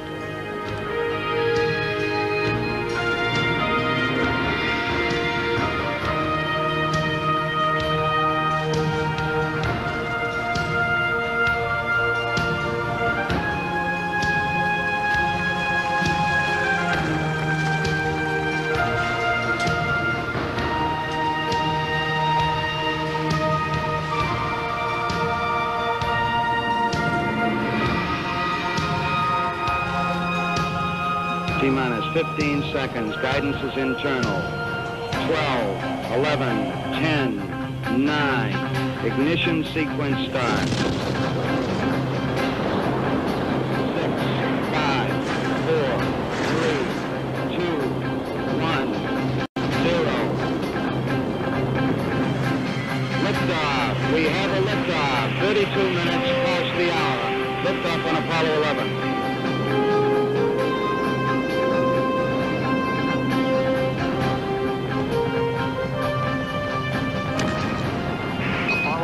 This is Houston. You are confirmed to go for orbit. The 3 Gemini veterans aboard the spacecraft have spent years preparing for this journey. You are go for TLI, over. Collins, 37, a West Point graduate and career test pilot, will fly the command module around the moon. Aldrin, 38, also from West Point with a doctorate from MIT, will join the 37-year-old Armstrong, NASA's only civilian astronaut, in the first attempt to land on the moon. Looks like it's going to be impossible to get away from the fact that you guys are dominating all the news back here. Even Pravda in Russia is headlining the mission and calls Neil the czar of the ship. 4 days and 250,000 miles from Earth, the crew enters lunar orbit. You are go for LOI, over. Roger, go for LOI. All your systems are looking good. Everything looks okay up here. Going around the corner, we'll see you on the other side, over. Going through my mind was a very simple equation in here. Today, we're either going to land, we're going to abort, or we're going to crash. Okay, all flight controllers, gonna go for landing. Retro, go. Right up, go. Guide, go. Control. 70 miles above the moon, Armstrong and Aldrin undock the LEM and begin their descent. Capcom, we're go for landing. In Houston, 26-year-old Steve Bales, in charge of guidance control, anxiously awaits data to track their speed and location. When we finally get data, I realize that we're going toward the moon 13 miles an hour faster than we should be, and the computer doesn't know it, and our ground radars tell us. And that doesn't sound like much, and yet it's almost enough that we have to abort the mission. My trench comes up and says, hey, we're not in the position that we expect to be. We've got some velocity errors, and the one that really got your attention, we're halfway to our abort limits. So, holy cow, things are mounting in here. Zodiac, 47 degrees. We have a rule that says if it gets up to 20 miles an hour, we're going to stop this mission, because you could actually literally crash into the moon and not know it, or you're on automatic pilot. Their velocity stays within acceptable limits, but the trouble is far from over. In the lunar module, Neil Armstrong realizes they have overshot their intended landing site. Maybe 3 or 4 minutes into the descent, Neil made an observation that looks like we may be a little bit long. And I thought, geez, how can he possibly suspect that? But it turned out that we were a little bit long. Only when the LEM pitches over to prepare for landing can Armstrong get a good look at the surface below, out the pilot's window. They're heading down into a field of boulders. He hits the throttle, hard. I see the vehicle going across the surface of the moon like I have never seen it do in simulations. And I say, what has gone wrong? What's going on? It's going 5 times as fast horizontally. It's never supposed to do that. It's just supposed to gently hover down it. 100 feet, 3.5 down, 9 forward. We knew that they were not landing where they're supposed to land. We worked on the exact landing point for so long, and we wanted this landing specifically to be very successful and safe. And here they are, not landing where they're supposed to be, and we have no idea where they will finally land. And it was really terrifying to find out that perhaps here we're going to see something that might end the program. With a minute to go, they confront the unthinkable, an abort or even a crash. Armstrong's search for a good landing spot is using up precious fuel. 60 seconds. Lights on, forward. And then when 60 seconds and the light came on, and we were still not real close to the ground, we were maybe 100, 120 feet, then I guess I was getting a little concerned, but what could I do? Could I say, hey, Neil, hurry up, get it on the ground? That would just excite him a little bit more, so I couldn't say that. Armstrong has flown 4 miles past the prime landing target. He has half a minute's worth of fuel left. 30 seconds. You hear 60 seconds, and you hear 30 seconds. When we ever get to 0, we're going to call in a board on fuel, and the crew knows it, and we know it. And about the time we got 30-second call, the crew said, hey, we're kicking up some dust. Picking up some dust. Okay, 75 feet. And we knew then that we were close. And there, I knew that no matter what I would say or do from now on, this crew was going to go in for the landing. 4 forward, drift into the right a little. So we just shut up here in the ground, and all we were doing was letting them know what their fuel status was. And the fuel is going lower and lower. And then finally you hear contact light. Contact light. Okay, engine stop. We copy you down, Eagle. Then he says something I will never forget. Listen, Tranquility Base here. The Eagle has landed. I didn't know what Tranquility Base was. They have never used that term when we were doing simulations. They always called themselves Eagle. So, what is this, Tranquility Base? And then I think, what a wonderful name. I mean, all that in a matter of 2 seconds. Roger, Tranquility. We copy you on the ground. You got a bunch of guys about to turn blue. We're breathing again. Thanks a lot. Gene Kranz has no time to catch his breath. He must quickly decide. Is the spacecraft safe where it stands? Or should the crew launch from the lunar surface immediately to rejoin the command module? We had to look over the spacecraft very quickly, make sure the spacecraft was safe, it wasn't toppling over, we hadn't damaged any of the fuel systems by blowing rocks maybe up into the lunar debris, up into the soft underside of the spacecraft.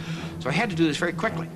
And after about 2 minutes, then it's too late, really, because if you were to lift off after 2 minutes after the normal landing, Mike Collins is going round and round, and he's too far ahead for you to catch up to him in a reasonable time. And I just couldn't get the words out to start the stay-no-stay process, and in frustration, after a couple seconds, I wrapped my arm on my right arm on the console, and I had a pencil in my hand. I broke the pencil in two, and then got over that. It was just pure frustration. Got through it and got on with the stay-no-stay decisions until we could finally get off shift and say, my God, today we landed on the moon. And all of a sudden, the motions of everybody came through. They all got up and clapped. Von Braun was sitting right in front of me. He turned to me and with an OK sign, he said, "Thank you, John." That's the biggest compliment I've had in my life.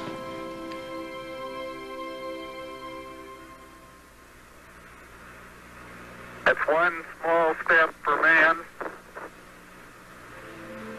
one giant leap for mankind.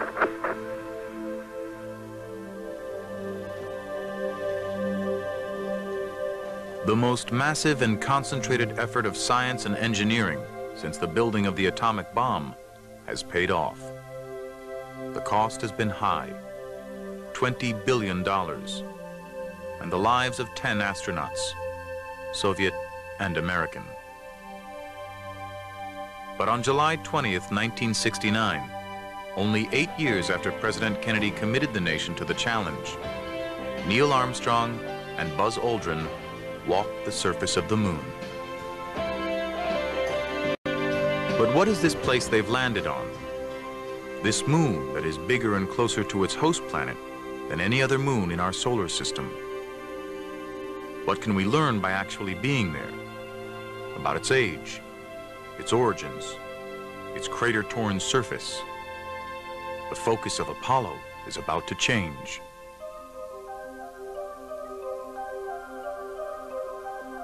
Armstrong and Aldrin bring back precious samples from the moon that are immediately sealed away in airtight vaults.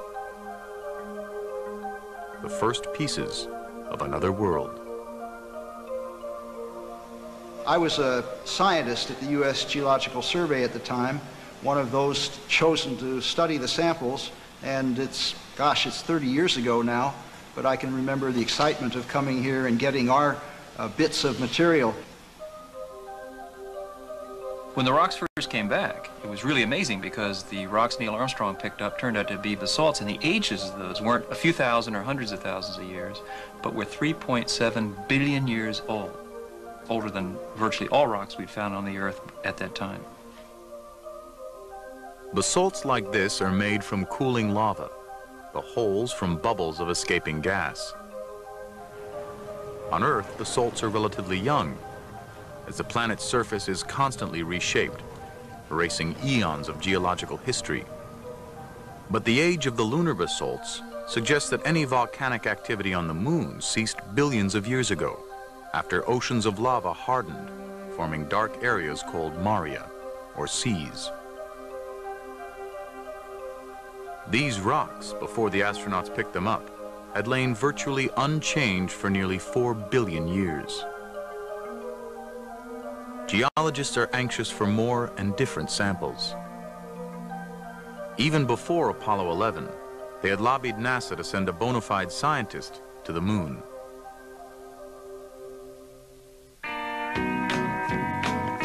Back in 1965, a group of scientists had been selected to train as astronauts, the first who had not come up through the ranks as test pilots. When the scientist astronauts were selected, they were all nice guys, but who needed them? You know, I mean, they can't fly. None of them knew how to fly. We had to send them to flight school. We felt like basically they were taking up space. They didn't have the qualifications that we felt were essential, and that was to be a fighter pilot. You know, living, breathing, gung-ho fighter jock. There were 2 MDs, 2 engineers, 1 physicist, and a PhD geologist the astronauts nicknamed Dr. Rock. The whole idea of volunteering was with the possibility of actually taking my science and my interests to the moon. Jack took a long time to get through flight training. I remember at the time saying that if God had meant man to fly, it wouldn't have made him Jack Schmidt. But these guys, they were good. I mean, they were sharp people, but they were cut from a different mold. We also felt like they were, would kind of undermine the office on our official positions, which was kind of like anti-doctor, anti-scientist. Hell, we were astronauts. We could be anything we wanted to be. We were a little arrogant. There's no question about it. And for every scientist that flew, one of us would not. Schmidt would never be completely accepted in the test pilot fraternity, and he didn't expect to get to the moon himself. But he used whatever leverage he had to push NASA to liven up its approach to geology training. My impression was that the pilot astronauts were bored. It was not very interesting to them. Most of the astronauts actually hated geology. They didn't want to touch a geologist with a 10-foot pole, because their first courses in geology were taught the way I was taught geology, in a classroom with the thin sections and the microscope and learning the chemical formula of a mineral which they will never see again or never use. And they would tell each other, I mean, we're not going to get a goddamn microscope and look at this stuff. What the hell are we doing this for?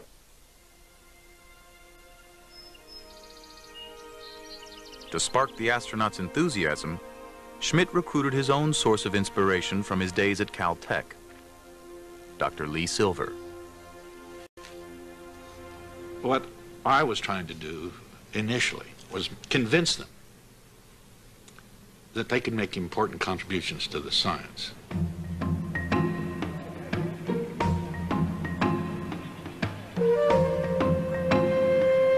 Silver led field trips for the crews of future missions, including Jim Lovell, soon to fly on Apollo 13, with Fred Hayes, and Dave Scott, scheduled to fly the following year on Apollo 15. In Iceland, they studied basalts, volcanic rock like Armstrong and Aldrin found.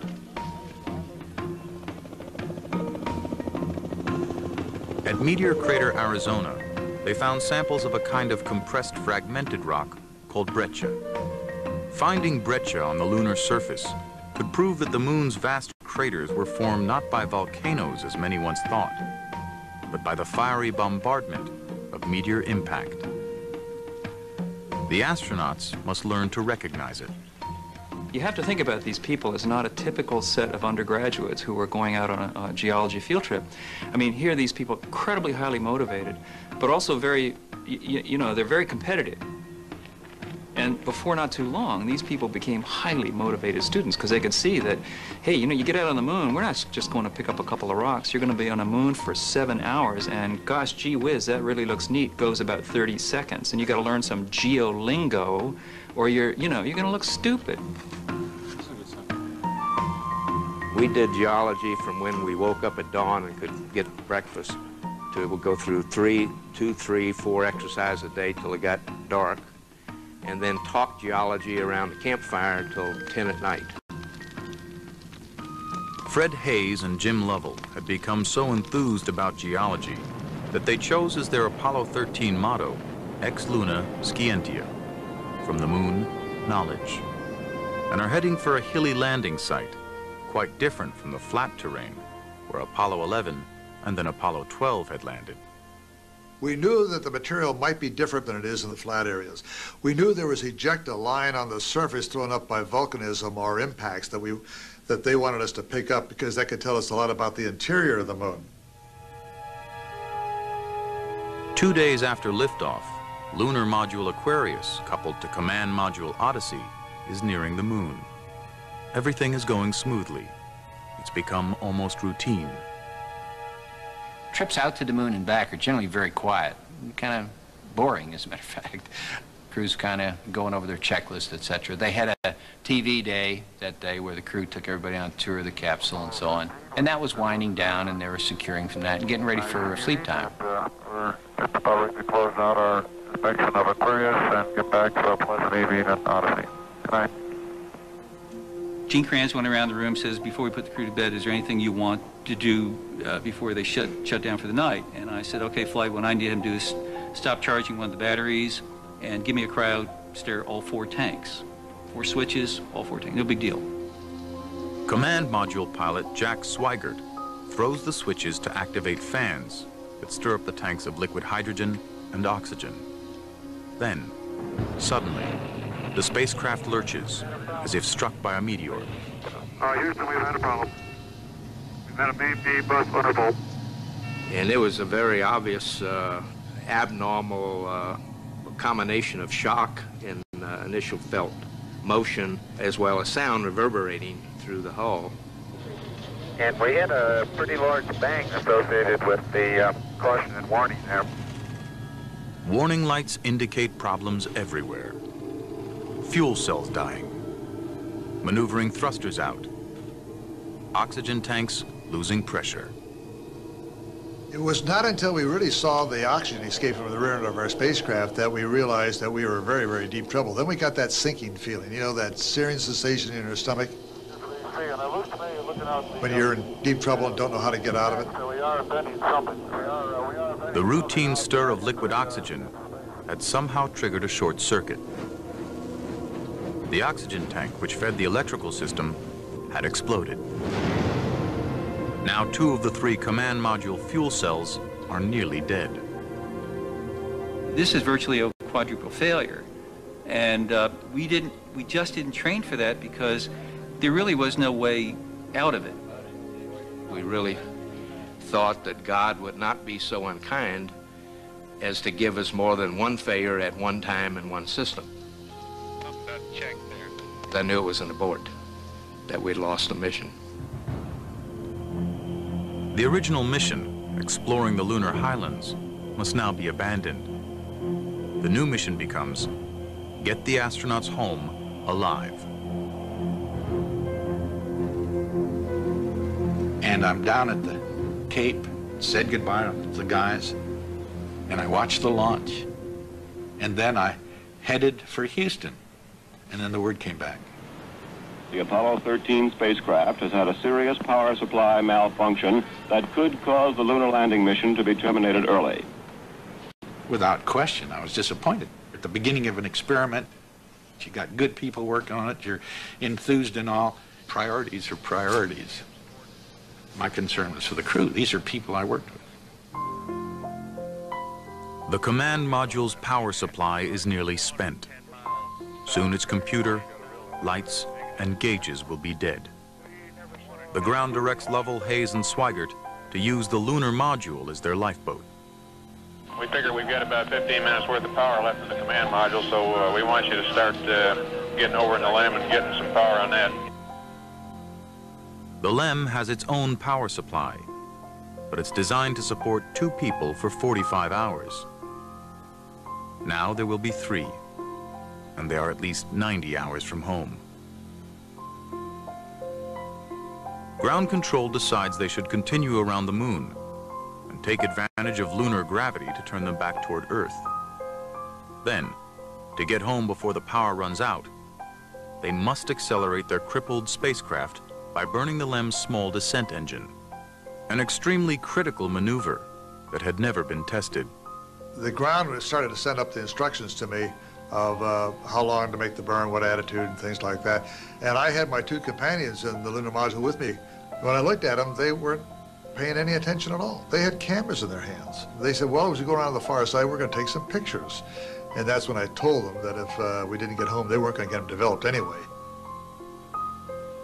Jim, you go for the burn. Go for the burn. Roger, understand. Go for the burn. And it worked. Ground confirms ignition. We're burning 40%. But as soon as it was over with, then we turned everything off. And we had only the radio and a little fan to circulate the atmosphere because we had to save power. It got very cold and very damp. My guess is it was somewhere between 35 and 40 degrees. I started having chills and fever. It was nothing that made me incapacitated or couldn't function. It was just added to the uncomfortableness of the situation. For 3 days, Lovell, Swigert, and the ailing Hayes huddled in the freezing lunar module. There was little to do but wait and hope their re-entry heat shield hadn't been damaged by the explosion. Then, as they approached the Earth, another potential disaster. When the ground was tracking us, they found out that we were not inside the free return course. And the free return course is a 2-degree pie-shaped wedge that you have to come down into with respect to the Earth's atmosphere. We were beneath it, which we could have missed the atmosphere or skipped out, like skipping a stone on water, and we'd be gone. So we had to make another maneuver, but our computer was down, our guidance system wasn't working, our autopilot was off, and we had to do it literally by the seat of our pants. Lovell and Hayes set the course by eye, aiming toward the Earth, and fire the thrusters by hand to control the ship's direction. Swigert times the main engine's burn using his wristwatch. The course correction seems to have worked, but will the heat shield hold up? During re-entry, there is always a communications blackout that lasts about 3 minutes, as the spaceship heats up to over 8,000 degrees. 3 minutes pass, then 4. The extended blackout period got us. It's the first time I came up and said, something didn't go right. And then I immediately caught myself and saying, no, it's some kind of a communications aberration. There's something wrong with the communications. This crew is coming home.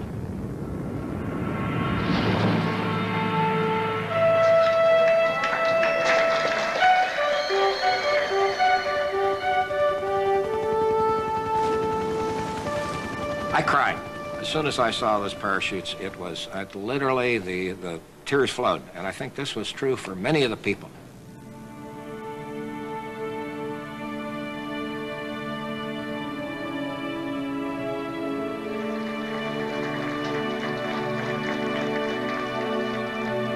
I did return. I did get back from this mission. But I think it's human nature. You cannot do the preparation and the training and have the investment in accomplishing what was in the flight plan and accomplish so little. So there was that kind of a stigma for me that, you know, we just, we didn't get it done. The crew is safe, but everyone's great sense of relief is tempered by a growing realization that Apollo's days are numbered. Funding for Apollos 18, 19, and 20 is cut by Congress, reflecting a shift in national priorities that had begun years earlier, after President Kennedy's death. Before we ever landed on the moon, President Johnson and President Nixon killed anything in the future. President Johnson, because he was having trouble with Vietnam and the Great Society. President Nixon, because I think he was a good politician, and the moon had gotten to be controversial even before we landed. Scientists are determined to glean everything they possibly can from the last few Apollo flights. The new lunar rover will give them more bang for the buck. Lee Silver is delighted. Now his astronaut geologists can range several miles from their landing site and carry hundreds of pounds of samples. Dave Scott will command Apollo 15, the first to take the rover into space. NASA actually stretched the rubber band about as far as you can go. They extended the capability of the lunar module. The propulsion system was better, the guidance was better. They added the lunar rover. We had longer duration backpacks, more consumables, more everything.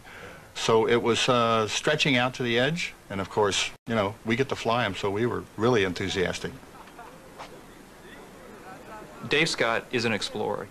He saw Apollo 15 as the first extensive scientific voyage. And this was a change from, you know, the space cowboys of the earlier times when, you know, pushing the envelope, being the first to do this. I mean, Dave had a real vision of what was going on, and he carried the rest of the crew, you know, with that vision and the program as well. Scott's spacecraft 2 has been reconfigured to accommodate the push for lunar research. It's the most fuel-efficient rocket yet, able to carry the extra weight of the rover and a huge array of cameras and measuring devices.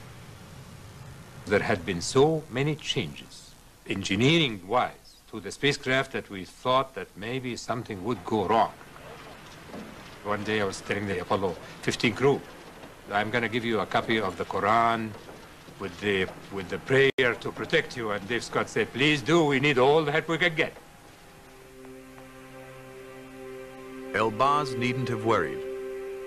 Apollo 15 arrived at the moon without a hitch, even though its landing site was the trickiest yet, in the lunar highlands between a long, narrow canyon called Hadley and a range of towering mountains known as the Apennines. Hadley Apennine is certainly, in my opinion, the most spectacular landing site on the moon that we could reach. It has a rill or a canyon, has enormous mountains, 15,000 feet above you. There's so much to see, and when you've studied the area and you think you know what you're looking for, and there's much more, and it's so clear up there. Boy, that's a big mountain when you're down here looking up, isn't it? My, oh my. Oh, look at the mountains today, Jim, when they're all sunlit. Isn't that beautiful? It really is. My golly, that's just super. The Hadley Apennine landing site is located near Imbrium crater, so large it can be seen from the Earth. Scientists believe the crater was formed by a huge meteor impact when the moon was young. That catastrophic collision must have kicked up rock from deep inside the lunar crust.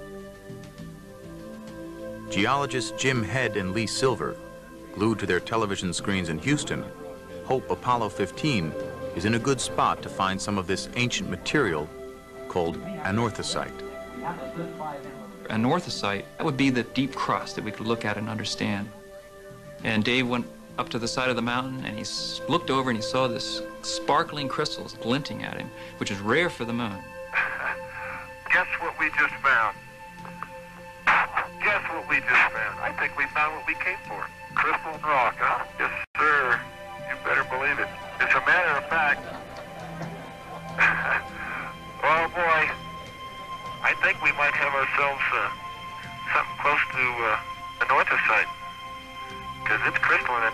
That is really a beauty, and there's another one down there. Yeah, we'll get some of these. Back it up.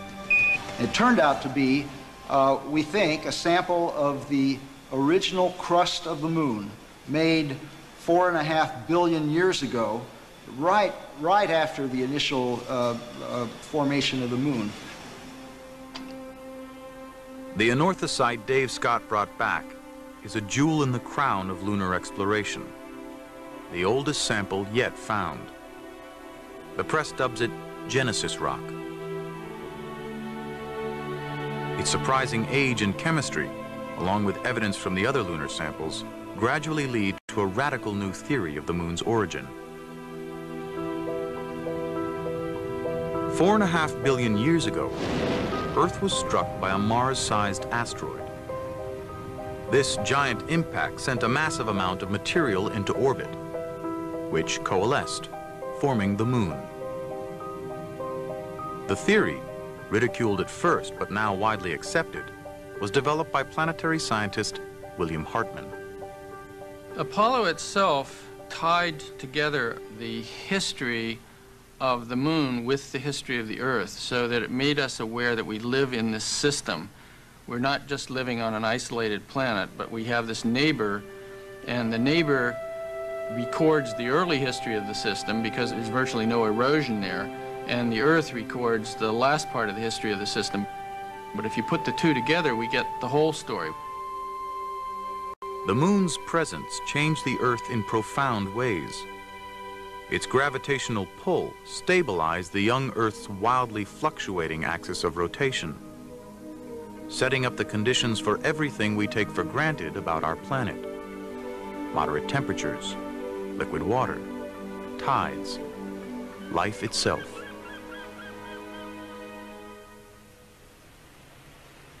December 1972. After 7 years of debate within NASA, a scientist will go to the moon. Geologist Jack Schmitt will fly on Apollo 17 with mission commander Gene Cernan. There was a lot of pressure from the scientific community for a scientist to fly on Apollo before it was all over. Jack never took no for an answer. He sort of became a pain in a lot of people's butt, and it basically, Deke Slayton, our boss, got a directive that Jack Schmitt would fly on an Apollo mission, and there was only one left, and that was Apollo 17.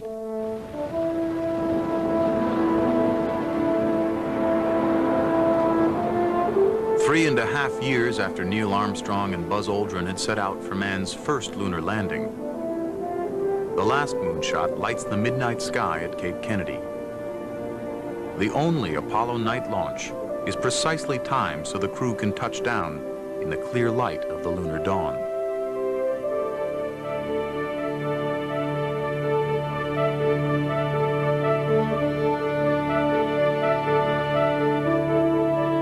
Okay, stand by for pitch over. Oh, are we coming in? Pitch there it is, proceeded. And there it is, Houston, there's Camelot. Wide on target. I see it. Cernan and Schmidt's landing site is a deep, mysterious valley between the Taurus Mountains and Littrow Crater. 10 feet. Contact. Okay, Houston, the Challenger has landed. The astronaut and the geologist are not only on the moon, they're in heaven. I was strolling on the moon one day in the merry, merry month of December. Now, May's the month. We were in a valley deeper than the Grand Canyon, one of extraordinary geological variability, one that we now are finally going to have a chance to explore. This is a geologist's paradise if I ever saw one. Cernan and Schmitt have little time simply to sightsee. Nearly every minute is tightly scheduled, setting up experiments and collecting samples. Here's a nicely structured rock that we probably ought to work on. There's a lot of lineation in some of that white material, Jack. Probably the breccia. It's got a little dust covered. Look at where the contact between the gray and the... Right, and it's on both sides. Oh, hey, there is orange soil. I can see it from here. It's orange. Even when they stumble upon an unexpected discovery, their time must be carefully rationed. I put my visor up. It's still orange. They got to leave at a certain time regardless of what we got. Guys, we don't have that much time. I know, Bob. I know. You're going to leave the moon at a certain time, and you have to work everything in. And you have to get through that frustration of not having enough time to do everything you want.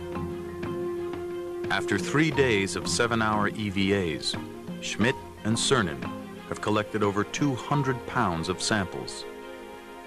Now their supplies of oxygen and water are nearly spent. Gene's finished with the core tube, then we should be able to go. Cernan and Schmidt head back to the LEM, ending the explorations of Apollo. But neither man could have guessed they would be the last moonwalkers of the 20th century. When they write the history books and they say man landed on the moon from 1969 to 1972 and then did not go back for at least 30 years, maybe 40, maybe 50, I hope not, but maybe that long. It'd be sort of hard to explain, I guess, as a historian. We could have run more missions, but in historical perspective, gosh, it's only been, 30 years. That isn't long. When you look at the major explorations in history, there are hundreds and 200 years between the major events. So we're regrouping now.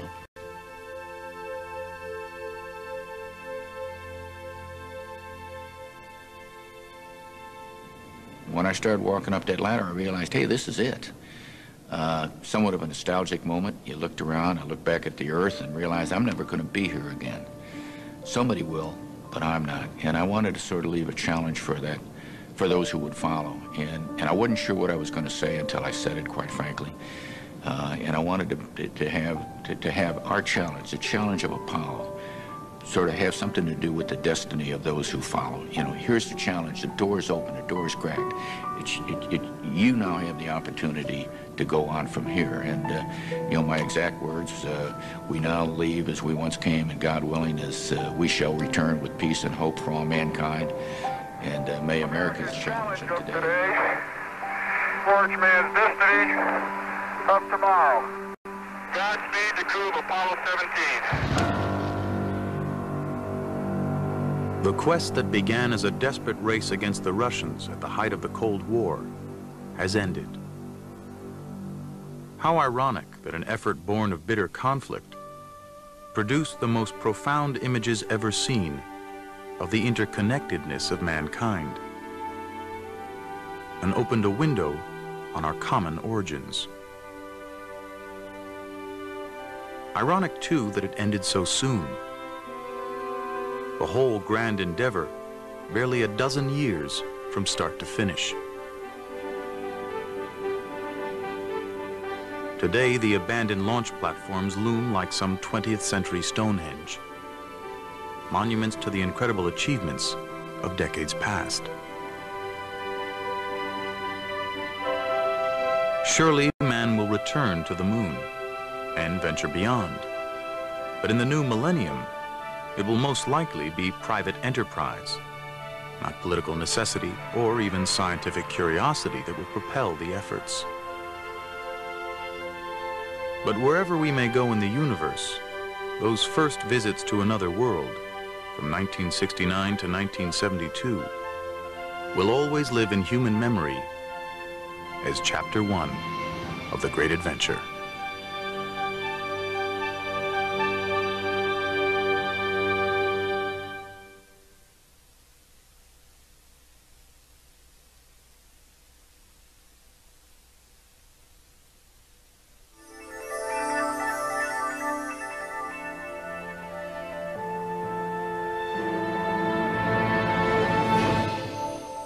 Choose an Apollo landing site. Explore the lunar surface yourself. See what the astronauts saw. 360-degree images put you in control on NOVA's website.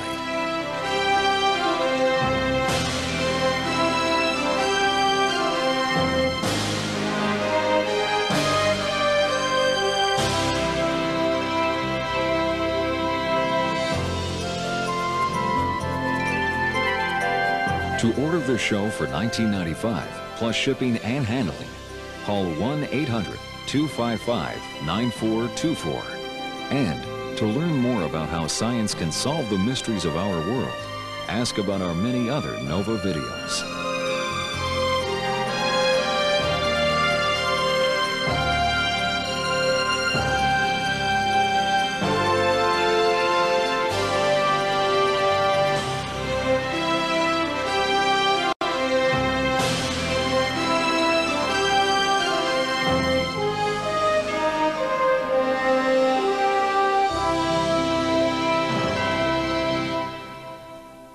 NOVA is a production of WGBH Boston. And not taking the mothership down to the moon, LOR saves fuel and weight. Hubble promises LOR can get America to the moon with one rocket, and it won't have to be the huge Nova. But the astronaut's safe return depends on rendezvous, something no one's ever done, even around the Earth. Hubble's plan requires that rendezvous work perfectly at the moon. To almost everyone, that seems insane. Well, when I first heard about lunar orbit rendezvous, I said, my gosh, we don't even know how to rendezvous in Earth orbit yet. Now, how are we going to be able to assure ourselves that we could get the two vehicles together in orbit and dock together at the moon? That seemed like a very chancy thing. I remember expressions like, this is the most ridiculous thing I've ever heard of, the most unsafe thing. How could anybody go up there and land and rendezvous 250,000 miles away? John Hubble goes on a crusade for LOR, making presentation after presentation. Though he did not invent the idea alone, Hubble has become its main advocate. And he's beginning to annoy some powerful critics, like Max Faget. Well, Hubble was a rather pushy guy, there's no doubt about it. There were a lot of people who had their minds made up that we already knew how we were going to do it. And he had considerable discussion and argument, some of it pretty heated. At a meeting here in headquarters, Max Faget got up on that table and pounded. He says, don't you listen to him. Don't listen. His figures lie. His figures lie. We had this little discussion going, which personalities got involved. To some degree, that he was crucified that day, chastised. The system was considered to be risky, unsafe. By April 1961, John Hubble has been pushing LOR for 2 years and getting nowhere. But he's about to get some help from an unexpected source.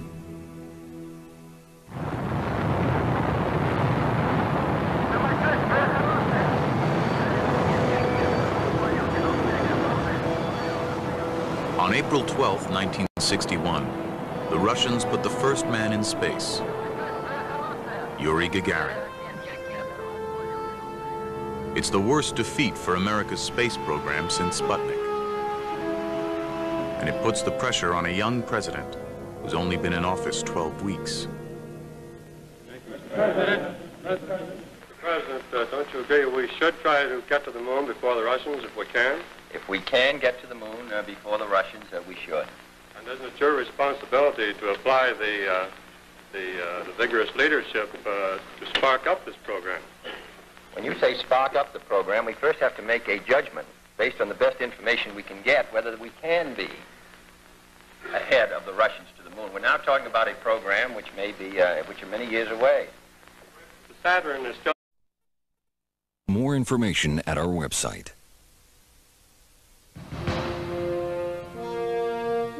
In 1968, men first left the Earth for the moon.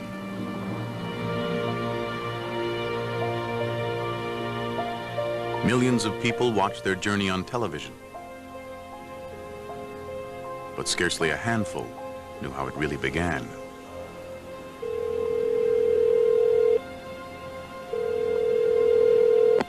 North American Aviation. Frank Borman, please. Astronaut Frank Borman is commander of a space mission called Apollo 8, assigned to test a new spacecraft in Earth orbit, the lunar lander.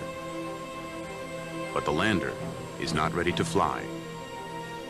Then Borman gets a secret phone call from his boss, Deke Slayton. I was at Downey running tests on a spacecraft, and I got a call to come back and see Slayton in Houston. Slayton can't discuss it on the phone, but CIA satellite photos suggest the Russians may be ready to send a man around the moon before the end of the year. In August 1968, Borman is offered a dangerous new assignment.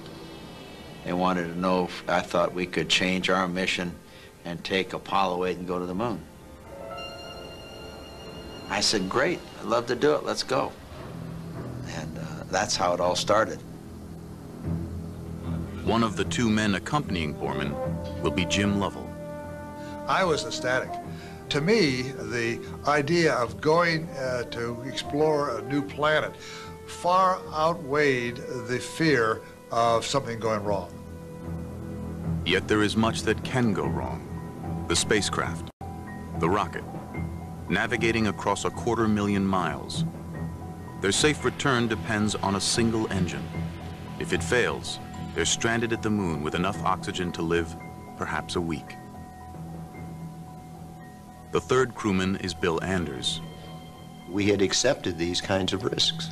I thought we had 1 chance in 3 of a successful mission, 1 chance of 3 of an unsuccessful mission yet surviving, and 1 chance in 3 of an unsuccessful mission and not surviving.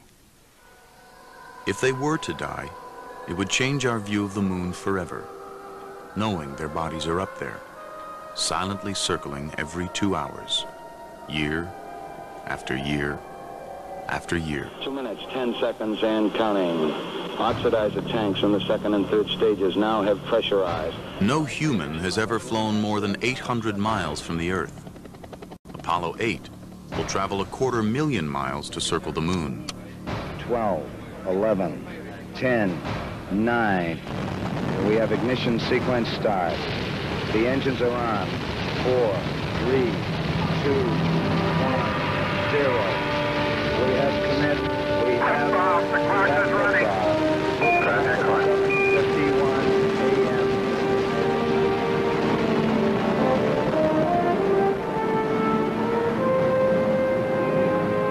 I was absolutely mesmerized by what was going on. I mean, all of a sudden you find out that, my God, the crew has left the Earth's environment. Okay, it's now on a way to another planet for the first time. So, holy cow, this is something. Tonight, 30 years later, Nova returns to the moon.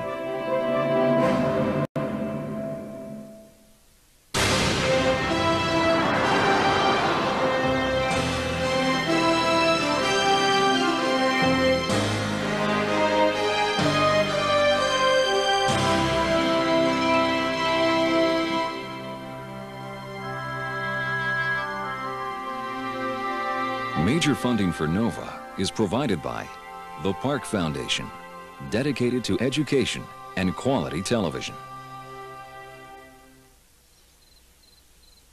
This program is funded in part by Northwestern Mutual Life, which has been protecting families and businesses for generations. Have you heard from the quiet company? Northwestern Mutual Life. And by iOmega, makers of personal storage solutions for your computer, so you can create more, share more, save more, and do more of whatever it is you do. iOmega, because it's your stuff.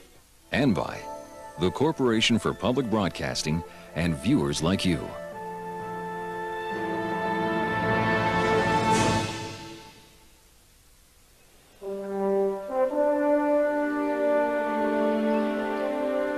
For as long as humans have gazed at the moon, some have dreamed of exploring our nearest neighbor, this mysterious object of wonder. But when future generations look back, they may be surprised to learn why men first went to the moon. Because the ancient dream of exploration had almost nothing to do with what was called Project Apollo. Any idea that the Apollo program was a great voyage of exploration or scientific endeavor is nuts. people just aren't that excited about exploration. They were sure excited about beating the Russians.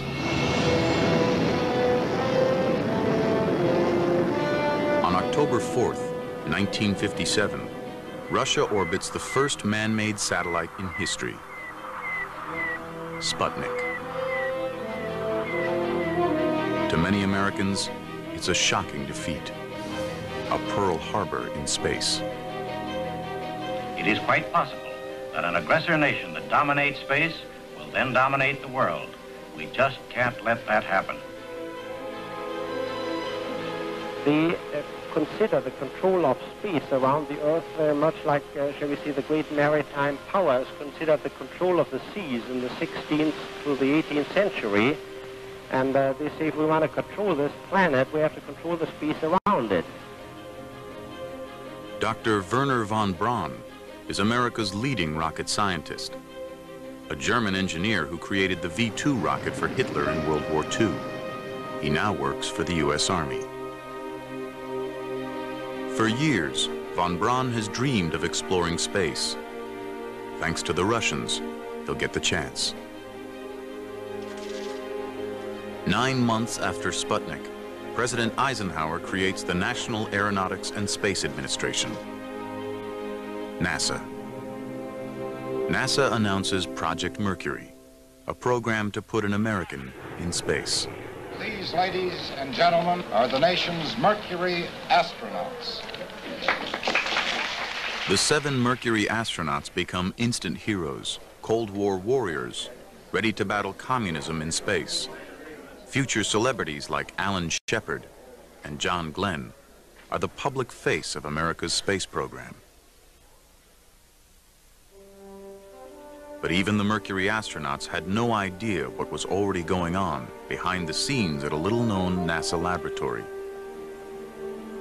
Here at the Langley Research Center in Virginia is where Apollo began. Even today, few Americans realize that in the 1950s, a tiny group of engineers was already planning trips to the moon. They were called the Space Task Group, visionaries dreaming remarkable dreams. One of them, Dr. Maxime Faget, will become a legend, helping to create every American manned spacecraft. In 1958, he's designing the Mercury capsule. We expected to land on the moon sooner or later because it was so close and because everybody could see the moon. It made a very good target. In the 1950s, travel to the moon is about to become possible because of the rocket. Long used as a weapon, the rocket is the only engine that can operate in a vacuum. Rockets are becoming more powerful in order to carry nuclear bombs. Some of them can now reach space. For an astronaut to survive there, he'll need the protection of a spacecraft or capsule. Even a small capsule will need a huge rocket to put it in space. Overcoming gravity takes enormous amounts of fuel, so the rocket is divided into stages. As each one burns its fuel, it drops away to save weight. By the time the capsule finally reaches space, the rocket that put it there is gone. Weight is a problem for the engineers from the beginning, and it will affect every decision they make. The most basic is how they will go to the moon, what the engineers call the mode. There are 2 possibilities.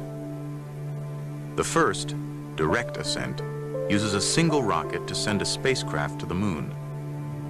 It's the way people have always imagined going. But sending the spacecraft all that way will take an enormous rocket, larger than the Statue of Liberty, a monster called Nova. There were actually designs for the Nova rocket, but could you build it? The real issue about the Nova rocket is the question is, could you build it? And if you did have a problem with it, it could really destroy a good part of the Cape Kennedy at the time because it was such a massive amount of propellant. Wernher von Braun favors a different mode, Earth Orbit Rendezvous, EOR. EOR uses two smaller rockets. One sends up the spacecraft, the other sends up the fuel. The astronauts rendezvous with the fuel tank, fill up their spacecraft, and head for the moon. Direct descent is simple, but needs a huge rocket. Earth Orbit Rendezvous uses smaller rockets, but it's more complicated. Picking the mode will be the most critical decision in the Apollo program, because it determines everything. The spacecraft, the rocket, the training, budget, and schedule. The wrong choice means losing to the Russians, and maybe not reaching the moon at all.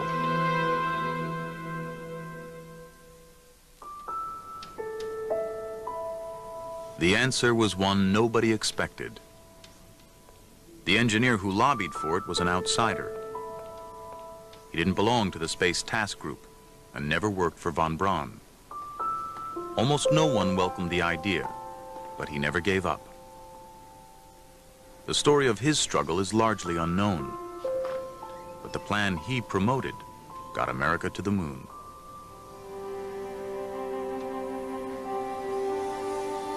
His name is Dr. John Hubble. In 1959, he's adamant both modes, direct and Earth Orbit Rendezvous, will fail because the spacecraft needed to land on the moon is much too large. It was a vehicle about the size of an Atlas. Down at the Cape, it takes 3,000 men, a launch pad, and launch facilities to get an Atlas off the ground from the Earth. They were going to land something the size of an Atlas on the moon backwards with no help whatsoever. I thought that was preposterous. 14 million Hubble suggests not taking the main spacecraft down to the moon at all. Instead, the astronauts will use a separate lander, a small taxi or bug. One time we called it the Lunar Excursion Vehicle, sometimes we call it the bug, sometimes we called it the Lunar Schooner. But the idea was that we go there, we go into orbit around the moon, then make a decision to land, so we would land with the small lander, but keep the command module in orbit. He was the lonely vigil observing everything. After we explored, we'd take off again, ascend, make the rendezvous again with the command module, dispense with the lander because it's done its job, and then we'd return to Earth in a very normal way. This is Lunar Orbit Rendezvous, LOR. By using a separate lander,